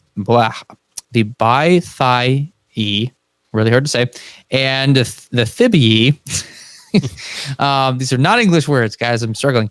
It can be explained with polychoria. Those were people who he describes these individuals who had 2 pupils. And sometimes they're described as having like abilities, and when they were able to look in someone's eye, they could like affect them or make them nauseous. And Pliny specifically says, he's like, oh yeah, even Cicero, who's like the famous poet and orator, right? He's like, oh yeah, even our own Cicero talked about those guys and how when you looked in their eyes, it made him nauseous. So this is something that, again, they just recognize as real. But polychoria is a real condition where people are born with 2 pupils. That's the thing that exists. It's rare, but it's a rare congenital deformity that does exist. Backwards feet and legs, that's bilateral tibial hemimelia. 8 toes on each foot, which he mentions, that's polydactyly. The androgyny, that's technically hermaphrodites.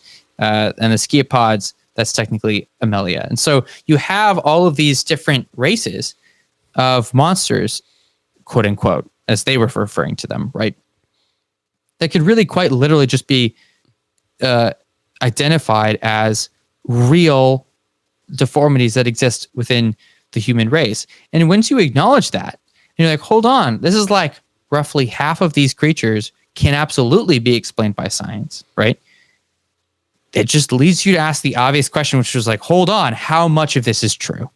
How much is, what's going on here? How much of these creatures are actually were in existence?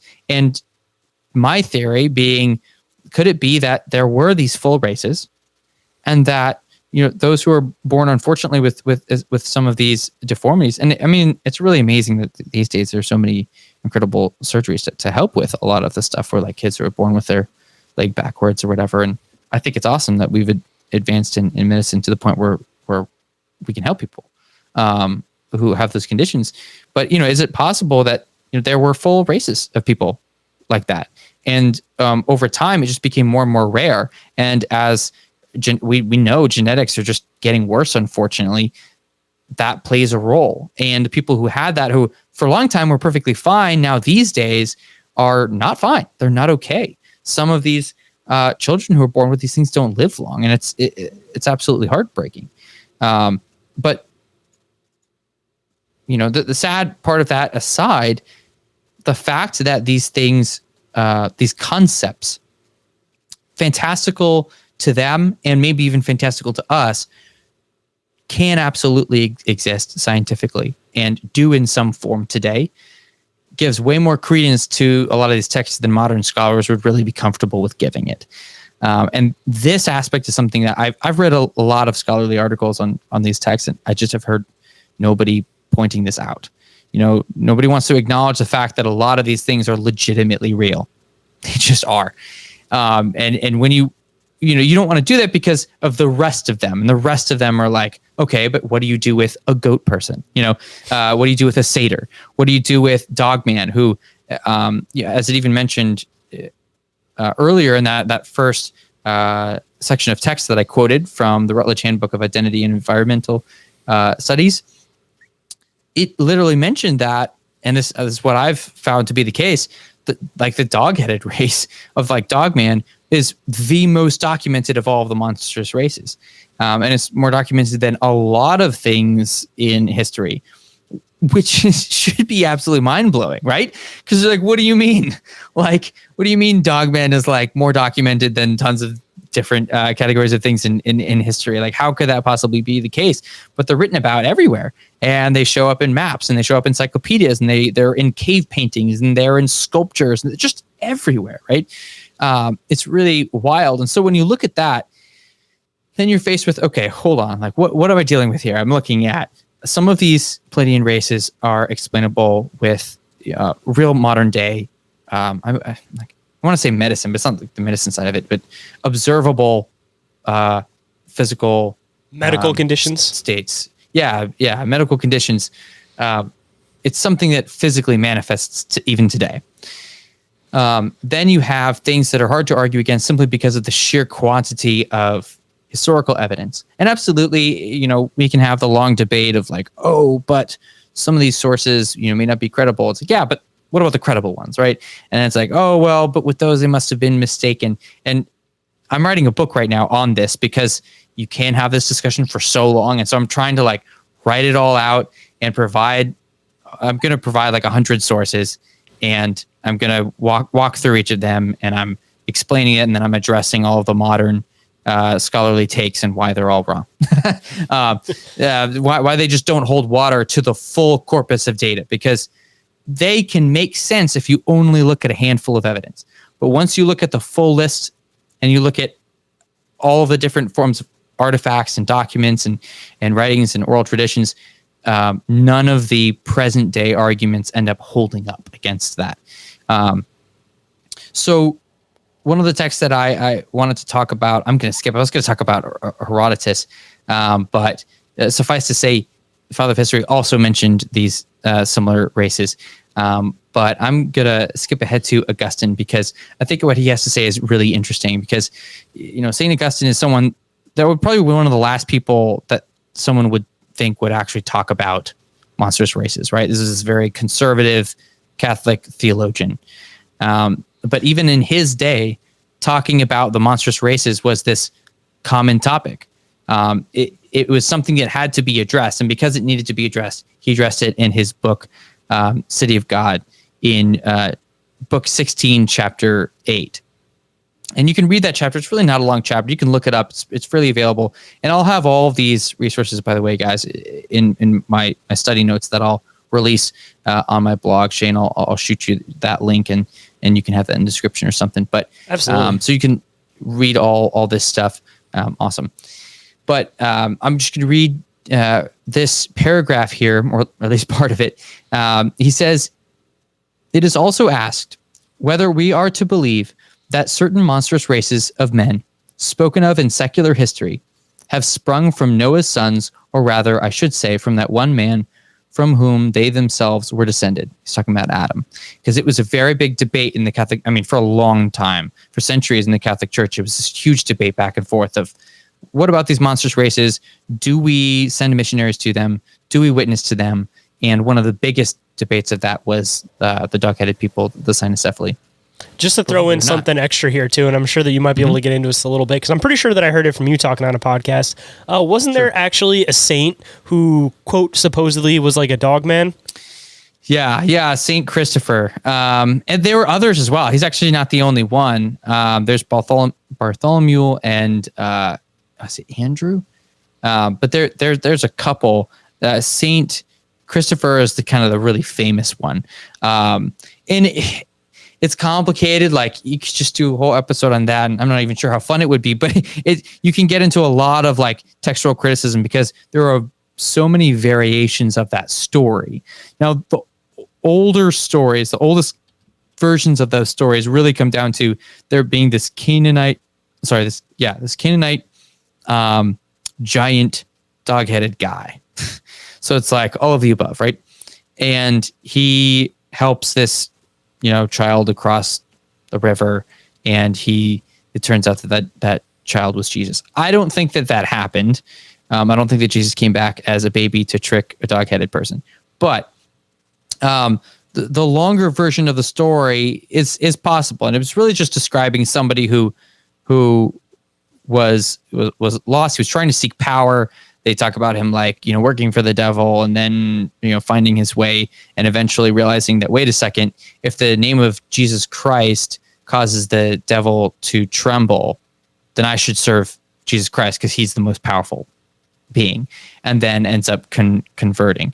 That's a very oversimplified version of the story. But the crazy thing about St. Christopher is that you do get all of these old depictions, and stained glass windows, paintings, drawings, whatever, and they just genuinely depict him as a dog-headed person.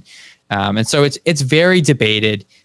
People go back and forth, and they love bringing him up. Whenever anyone talks about Dogman, it seems like it's the first thing that people are like, oh yeah, St. Christopher, which I think is both funny and kind of sad, because it's like one of the most difficult ones to argue on behalf of.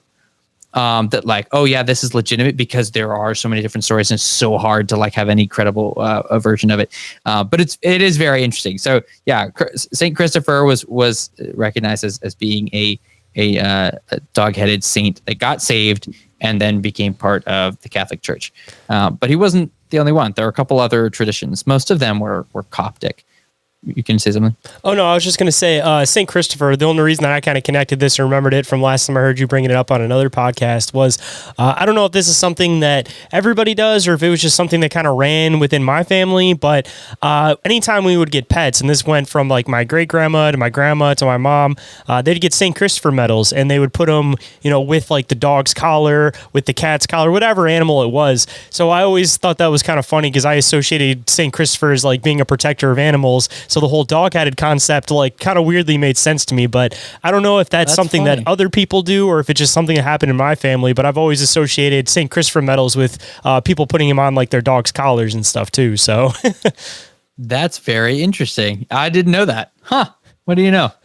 I'm going to think about that more later. You'll have to let me know if you find something more on it, because I don't know if it's, again, something that just my family did or if it's something that other people do, but that's just something I remember growing up and always seeing. So I mean, he was understood to be a protector in general. That's interesting. I guess if he protects travelers, your animal gets out. Technically, they're a traveler, so I guess that kind of works in that aspect too, right? There you go. Yeah, yeah, that's interesting. Yeah, and with some of those stories, the idea is that he then was able to go and witness to other dog-headed men and communicate with them, and that one of the versions of the story is that he then is blessed for that, and then gets the ability to speak, and then is then able to speak to humans, because a lot of the traditional understanding of the dog-headed people is that they couldn't speak, or at least they couldn't speak normal human languages. They used sign language, and they had their own barking language. So your random little fact for the day, but yeah. So Saint Christopher is crazy. Like I said, there's so many different versions. You can talk about that for quite some time. I didn't mean to sidetrack you. I just wanted to bring that one up because you mentioned saints, and then we were kind of talking about dog-headed people, so I figured I'd take the opportunity. Yeah, no worries. So he goes on to say, for it has been reported that some have one eye in the middle of the forehead, some have feet turned backwards from the heel, some have double sex, the right breast like a man and the left like a woman, and that they alternatively beget and bring forth. Others are said to have no mouth and to breathe only through the nostrils. Others are but a cubit high and are therefore called by the Greeks pygmies. They say that in some places the women conceive in their 5th year and do not live beyond their 8th. So too, they tell of a race who have 2 feet but only 1 leg. And that one sounds pretty wild. And are of marvelous swiftness, though they do not bend the knee. They are called sciapods. That's not even actually a traditional understanding of sciapod, which is interesting. But then he says, because in hot weather they lie down on their backs and shade themselves with their feet. Others are said to have no head, with their eyes and their shoulders, and the human and other human or quasi-human races are depicted in mosaic in the harbor. I always trip on this word too. Esplanade of Carthage. That would be my assumption. Esplanade of Carthage, on the faith of histories of rarities. What shall I say of the cynocephaly, whose dog-like head and barking proclaim them beasts rather than men? But we are not bound to believe all that we hear of these monstrosities. Now, he goes on and talks quite a bit about these different races and how we should address them. But almost surprisingly, because he's very balanced about it, and basically like, look, like he just said here, we don't just believe what we're told. And so he kind of breaks it down, provides different perspectives, and it's like, look, maybe they exist, maybe they don't.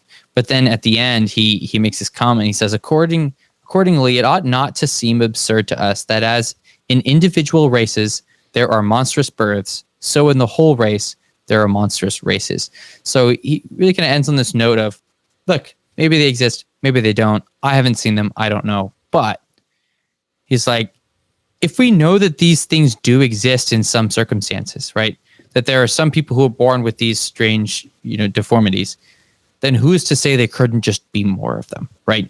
He's like, this really is not that crazy of this argument. Now, what's interesting is that he would say that about some creatures that were absolutely beyond the realm of just, oh, well, like your leg was pointing the other direction. It's like, no, the head of a dog is just so completely different. Like, that's so beyond the realm of normal. And yet even with that, they're looking at this as like, well, if some people are born like this, why aren't more people born like that? And that can go back to the fact that there are a lot of random accounts of people saying, oh, this person on this date and this time gave birth to this crazy child. And sometimes it was a dog-headed person. And I talked about that with Tony Merkel on the Confessionals podcast. We talked about a couple different examples of different texts where people had depictions and descriptions of these people who maybe even had Siamese twins, where one head was the head of a dog and the other head was the head of a person. Really crazy stuff. But it's interesting because if any of it's true, then that would mean that it really would fall in this similar category of something that is really just genetic. It's something that is in some way passed down. And with a Christian paradigm would almost only make sense as being passed down from something like the Nephilim or Nephilim adjacent kind of race. Because,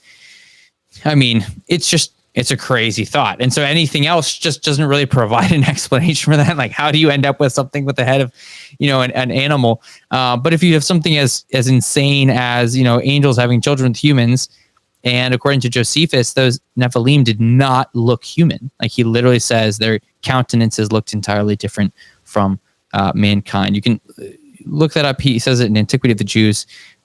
He mentions them in book 1, chapter 3, section 1, and then he mentions them again in book 5, chapter 2, section 3.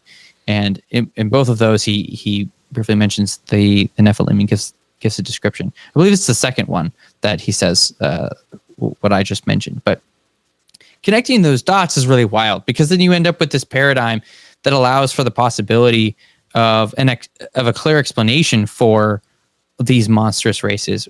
What if, right? What if this Nephilim race, that if you believe the Bible, were absolutely these quite literally, demon spawn that were not supposed to exist, but were the result of copulation of fallen angels and human beings, and you ended up with these physical composites, as some of these scholars refer to them as, that are just entirely unnatural. And so, yes, it is absolutely crazy and wild sounding and wild looking.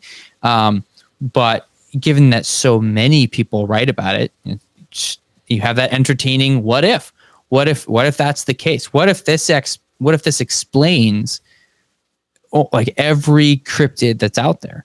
What if, now, of course, there are going to be some hoaxes. There's going to be stuff that's not true. But for the ones that are real, what if that's what all this comes down to? What if we're all talking about the same thing? It's really just these monstrous races that descended from these Nephilim races from way, way, way back when. There these two documents that I wanted to close with, that is really these maps. There's the Psalter world map. It's spelled with a P, Psalter. The Psalter world map shows on the right bottom side of the map, it's a circular map in a shape that was very common in its time. And in that map, it has this list of these depictions of these monstrous races. And it shows each of the ones, well, almost all of the ones that we've talked about today. Another one is the Ebstorf map. And there are more, but these are just two very easy examples. Like, you guys can look this up. You can just look at the pictures on Wikipedia. It's very easy to access. And it too, on the right side, has this list of these monstrous races included in this map. Just for the sake of it, I'm bringing it up because I do have it up here. There we go. Hold that thought. We'll be right back after this brief commercial break. And we are back to the show. So let's hop right in. Nice. So this was the first one you were talking about, and I got the second one underneath it. So anybody want to check it out? That right on that right side, you have that list of those creatures that are right next to each other. And then same thing with the second one.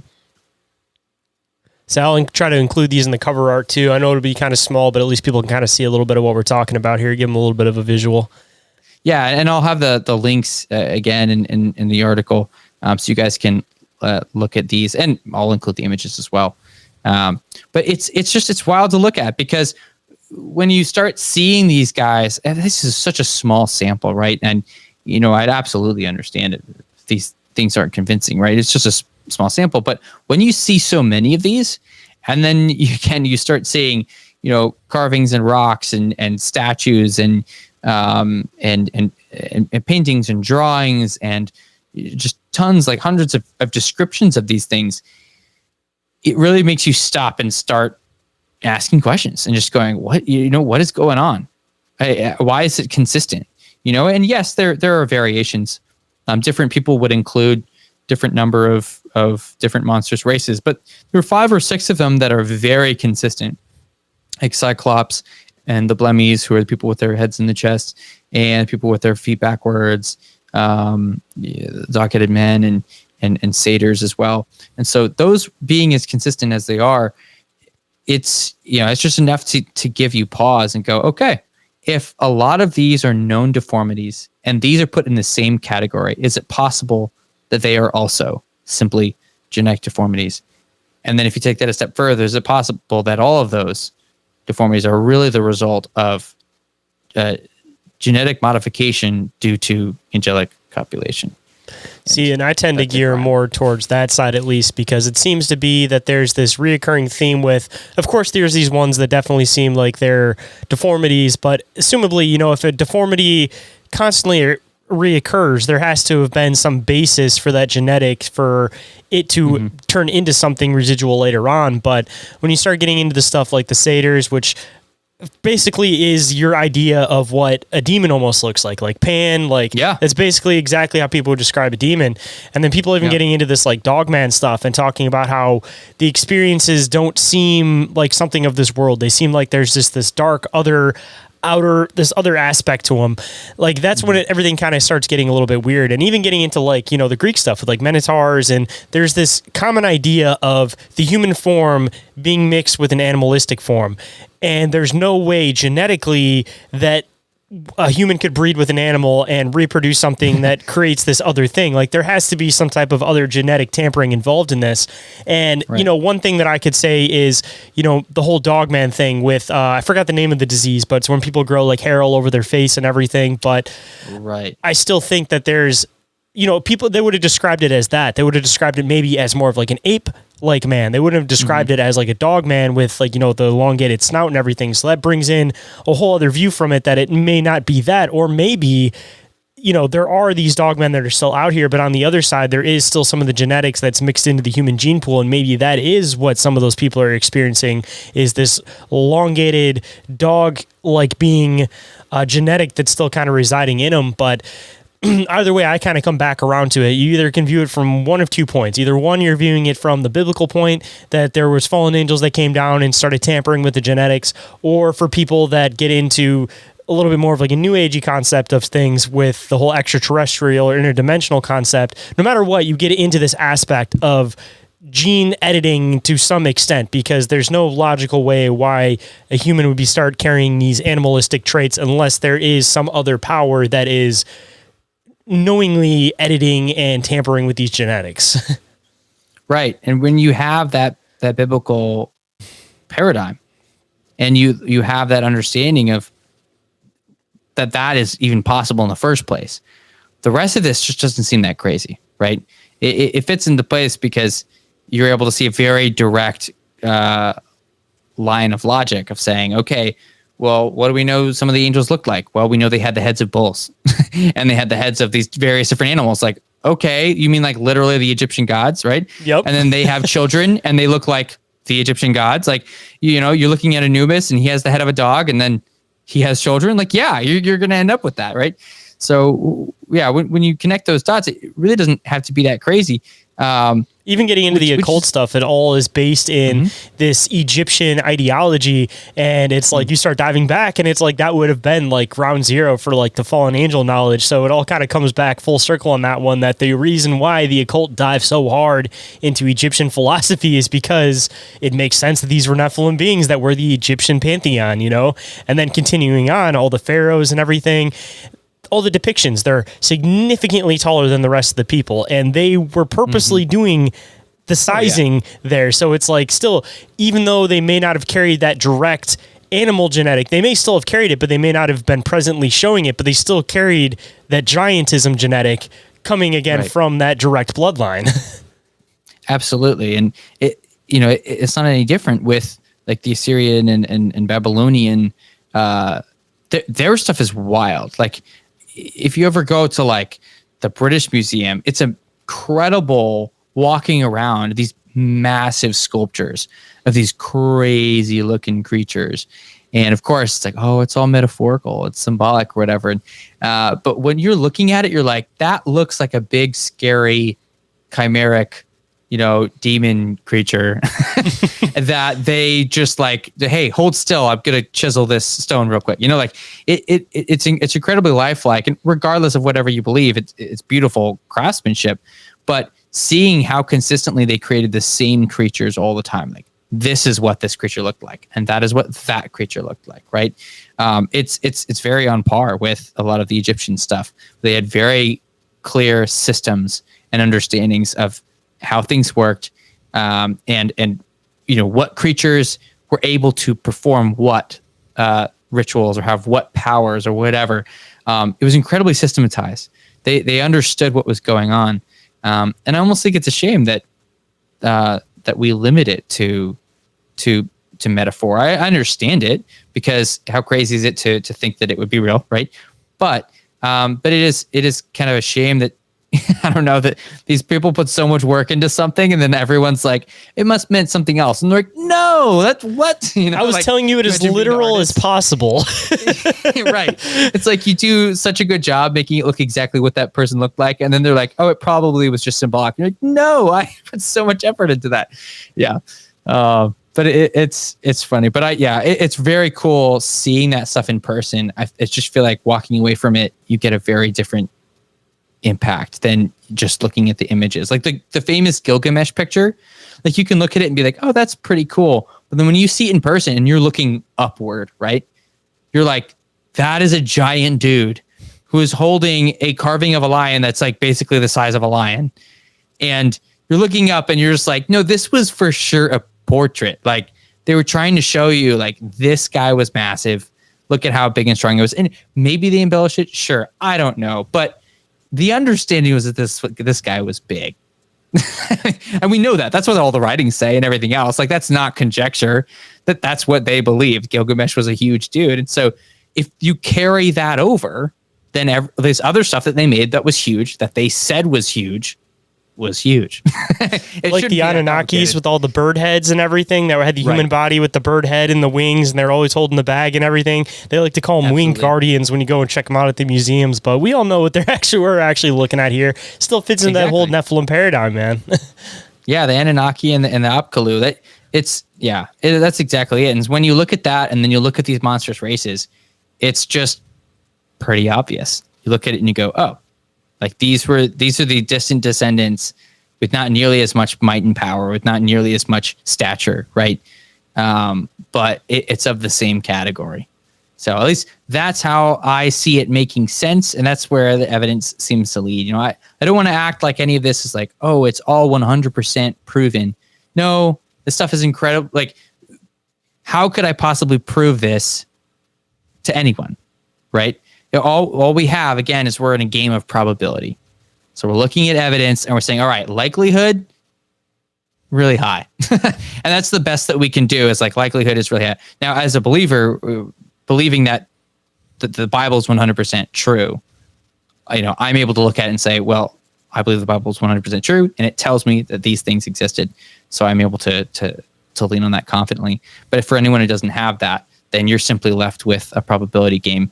And what you end up with is the numbers are leaning toward yes. So do with that what you will. But that's where you can get your inquiries of our reality. Hold that thought. We'll be right back after this brief commercial break. And we are back to the show. So let's hop right in.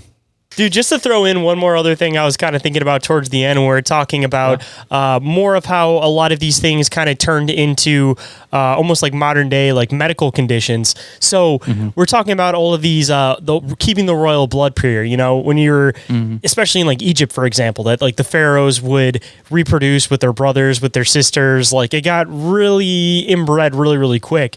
So if you start taking these, quote, fallen angel bloodline deformities, if you want to call them that, deformities, because they were intentional at the time, if you start inbreeding them continuously, they could inevitably start turning into these traits that we know as nowadays, or maybe that's where the degrading came from, is because it was smaller factions within these groups and they were trying to keep them pure. But once you keep inbreeding enough, eventually these well-established genetics start becoming deformations of what they originally were, and then it kind of falls down the line from there. But I definitely think that could definitely be possible, is that they were just trying to keep everything pure, and eventually their strong genetics became their deformed genetics because of inbreeding so much, and then it started kind of dwindling back into the rest of the population gene pool when they realized that they needed to interact with other things to be able to not be completely crazy, like whatever other things happen to come from, inbreeding. But it seems like with a lot of these royalty cases, it usually ended up and resulted in madness or,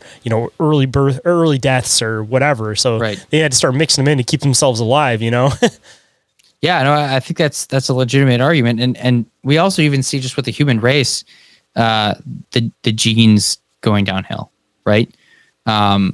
We see it going from people living super, super long to people living shorter and shorter and shorter lives, and then really short lives. And then not until very recently have we kind of increased that lifespan again.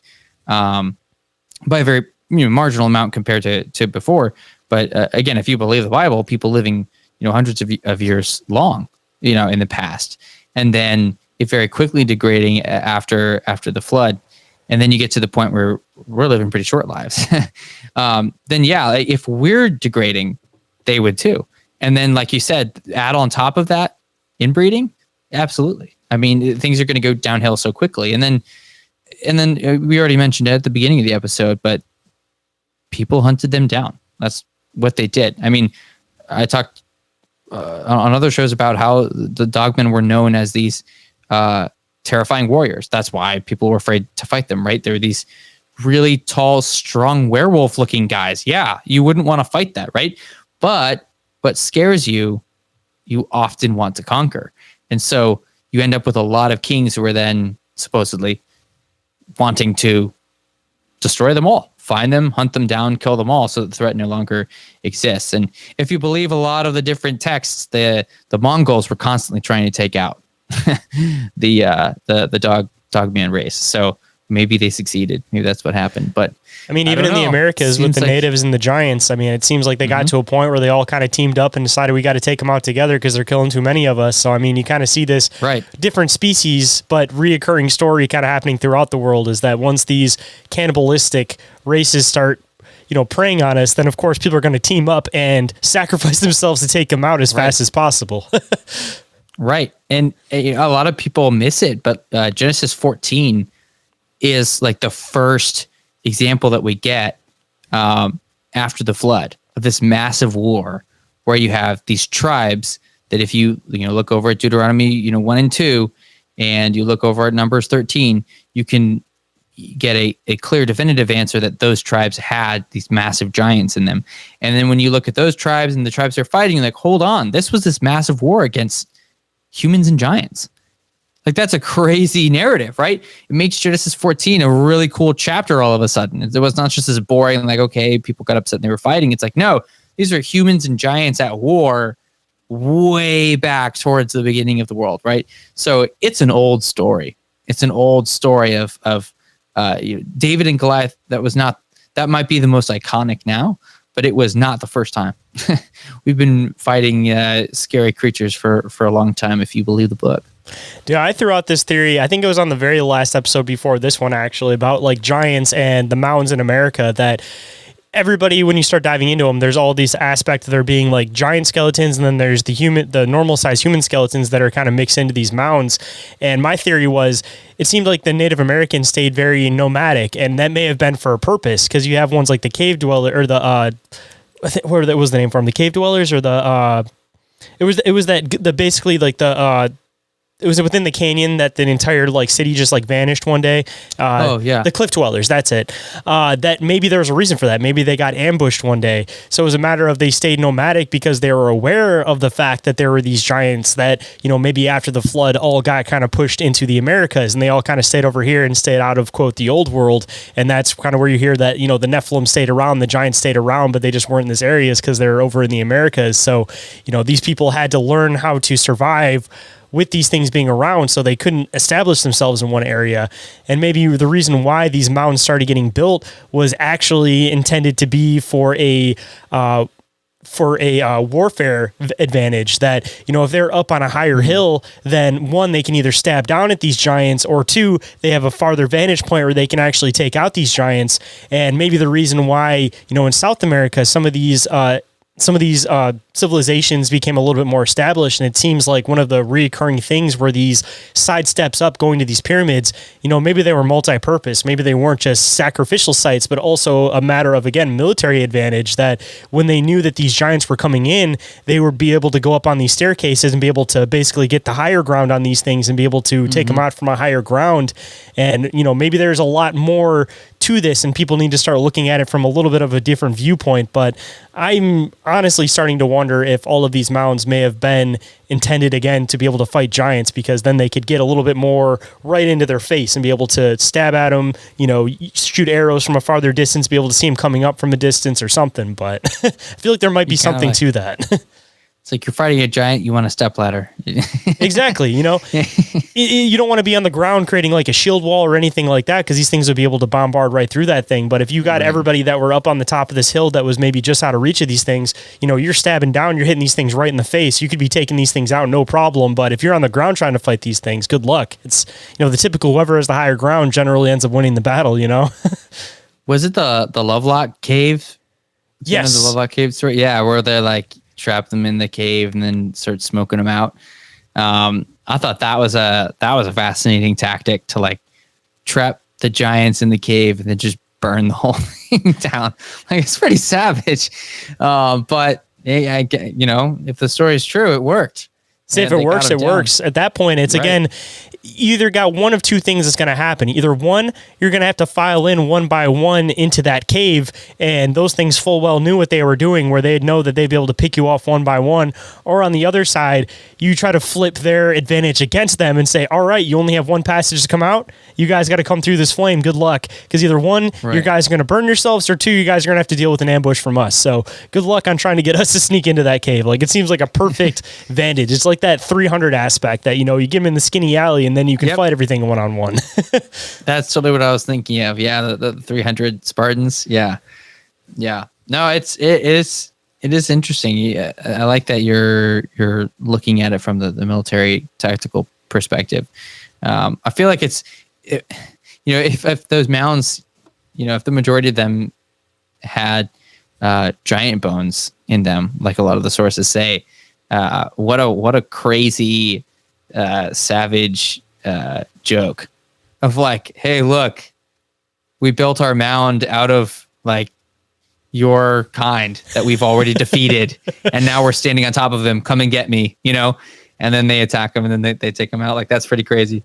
I mean, that kind of works though. It kind of has like a whole other spiritual aspect to it at that point, like, yeah. I mean, that's wild. Using your fallen brothers as an advantage. Yeah, that's cruel, but I respect it. Who knows? Yeah, it's interesting. It's fun. There's the categories of things we can just have a lot of fun speculating with, and then and then there's the stuff that we can have like we said, like a percentage of reason to believe it is accurate, but I haven't heard that perspective before. And maybe it was more of a tactical thing, or the nomad part either. I mean, I could see it being both, right? Like, you could still like be nomadic because it's like what your people have been doing for a long time, and because there are genuine benefits to it. I know someone who's lived with nomads in India and in other countries, and they talk about how a lot of people really look down on nomads and think of like, oh, this is like a primitive way to live, but they don't realize just how many benefits there are to that, health-wise and even like lifespan-wise, as well as just a completely different way of thinking, because they view their mobility as a resource. And that's just not something that we think. We're not really normally thinking of our mobility as a resource at all. That's not even like coming into mind. So all that to say, maybe it's all of the above, maybe there was just a whole bunch of good reasons for them to be nomadic. And maybe one of them, was keep moving because there are giants in the woods, Yeah, you can't catch me if I'm always moving, or if you're ready at any spare moment that, you stay relatively nomadic, and as soon as you see something starting to come out of the tree lines, you're able to just hop on and go. Like, huge advantage to that. Right. Yeah, that's wild. And assumably, if they were following the buffalo, as a lot of historians like to suggest, two birds, one stone on that one. If there are other big things in the area that need high means of protein, they are probably going to also be following the buffaloes too. So if you guys are going to be following the same food source, it's probably a good idea to not fully establish yourself in one area in case there is an invasion. There are writings from people who interviewed Native Americans like way back when, like, early America days, who claimed that the Native Americans said, oh yeah, my whatever it was, like great grandfathers or whatever, the stories that were passed down, like, yeah, they said that these giants would be so fast and so strong that they would run alongside the buffalo as they tried to run away. They just catch up to the buffalo, and then they would just pick up the buffalo with one arm. Like, that's insane. That's horrifying. Can you imagine watching that? Just being like, oh my gosh. Like, that's crazy. You're flying by in some other animal and, you're like, please only pay attention to the buffalo. Please don't acknowledge me. Exactly. Like, please don't look my way. Please don't look my way. Yeah, that would be wild. Stay tuned, guys. This is our last break. But if you enjoyed the show and think I deserve it, please leave a review or rating for the show on iTunes, Spotify, or any other podcatcher you use. Your continued support is what makes this show possible, and your opinions go a long way to help the show grow and improve. So thank you. Now feel free to skip past these ads so we can get back to the show. Now back with that deep conversation you crave. Well, I guess kind of starting to wrap up towards the end, and I would definitely love to have you come back on for a round two, because I'm sure that there's a million other things that we could dive into. And, with your research, this was a fun conversation, kind of diving into the philosophical aspect of things and also the scholarly backing of all of this type of research. So, like I said, the door's always open. I would absolutely love to have you come back on again. But I always like to end the show with words of wisdom. So if there is any words of wisdom that you might want to bestow on the listeners today, what might it be? I think go back to what I said earlier. Try to be open-minded and skeptical. An open-minded skeptic is capable of way more than either individual. If you're only open-minded or you're only skeptical, you can only go so far. But if you have both and you try to balance them, you'll go way farther than either individual. I definitely agree. That's the same way that I feel like anybody should go about research, because whether you're a paranormal investigator, a Sasquatch researcher, somebody that researches ancient text, no matter what, it's like you definitely want to find the root of the interesting information that leads you down the path that you're trying to research. But, if every single bump in the night, if you're a paranormal investigator, or every single weird text you find, you take as solid truth every single time, then you're not going to do any just for the real research. It's like you want to find the in-between on something that, this can't be explained by any other means, or within your text that you see this through 100 other things, then there's going to be some root to it, and you have to figure out that root. You have to make sure that, with all this information that's out in the world, you know how to dig through the information properly and assess it properly. Otherwise, you're going to go off on a million other rabbit trails that may lead you absolutely nowhere. Absolutely. And that's why, I recognize that even with this whole conversation and all the stuff that we've talked about and the things that I presented, again, I fully recognize that this would not be enough to convince me, right? I fully expect that, if you're a skeptical, open-minded individual, this is just an introduction. It's like, hey, here's an interesting topic. Here are some sources. I promise there's more stuff out there. Go for it.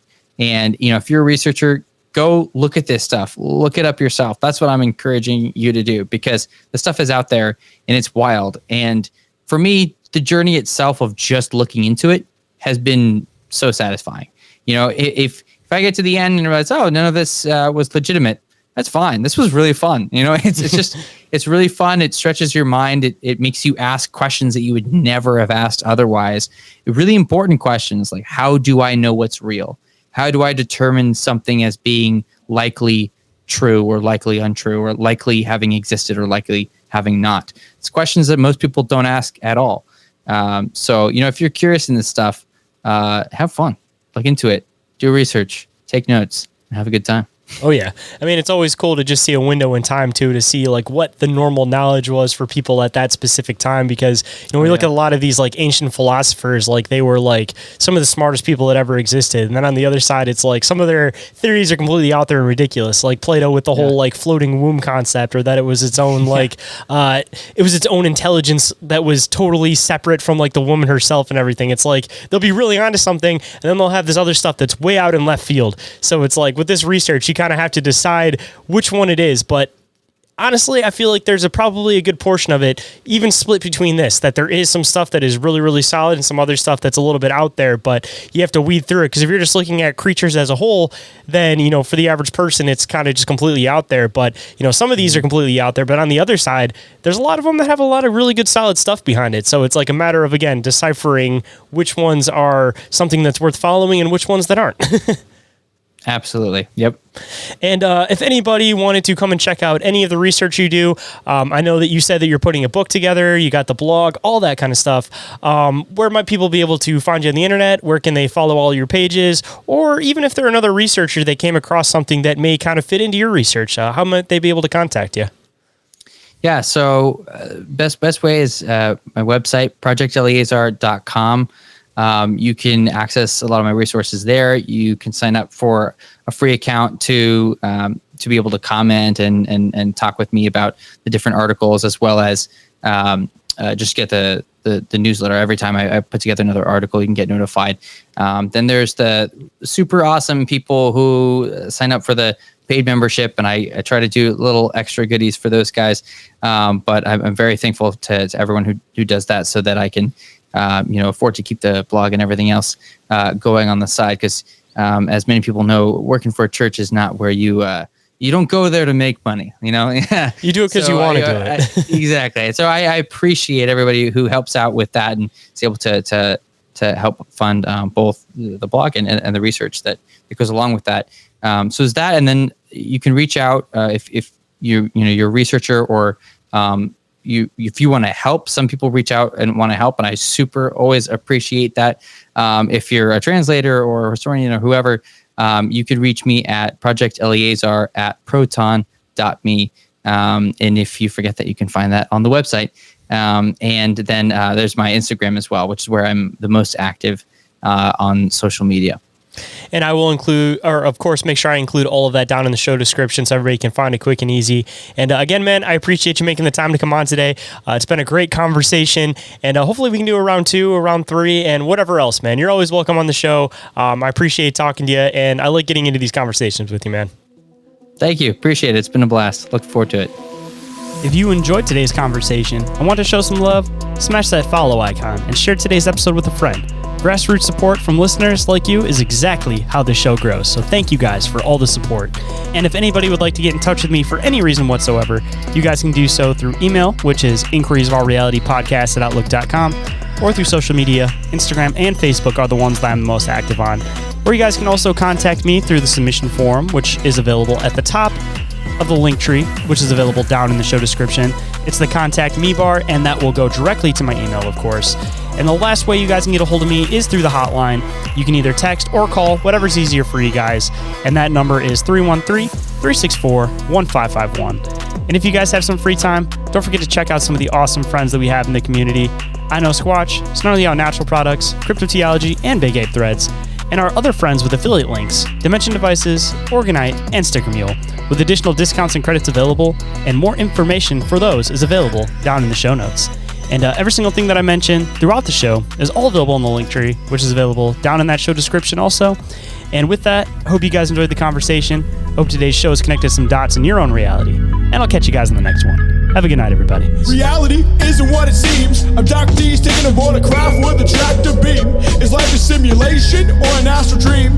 Aliens travel through black holes in different galaxies.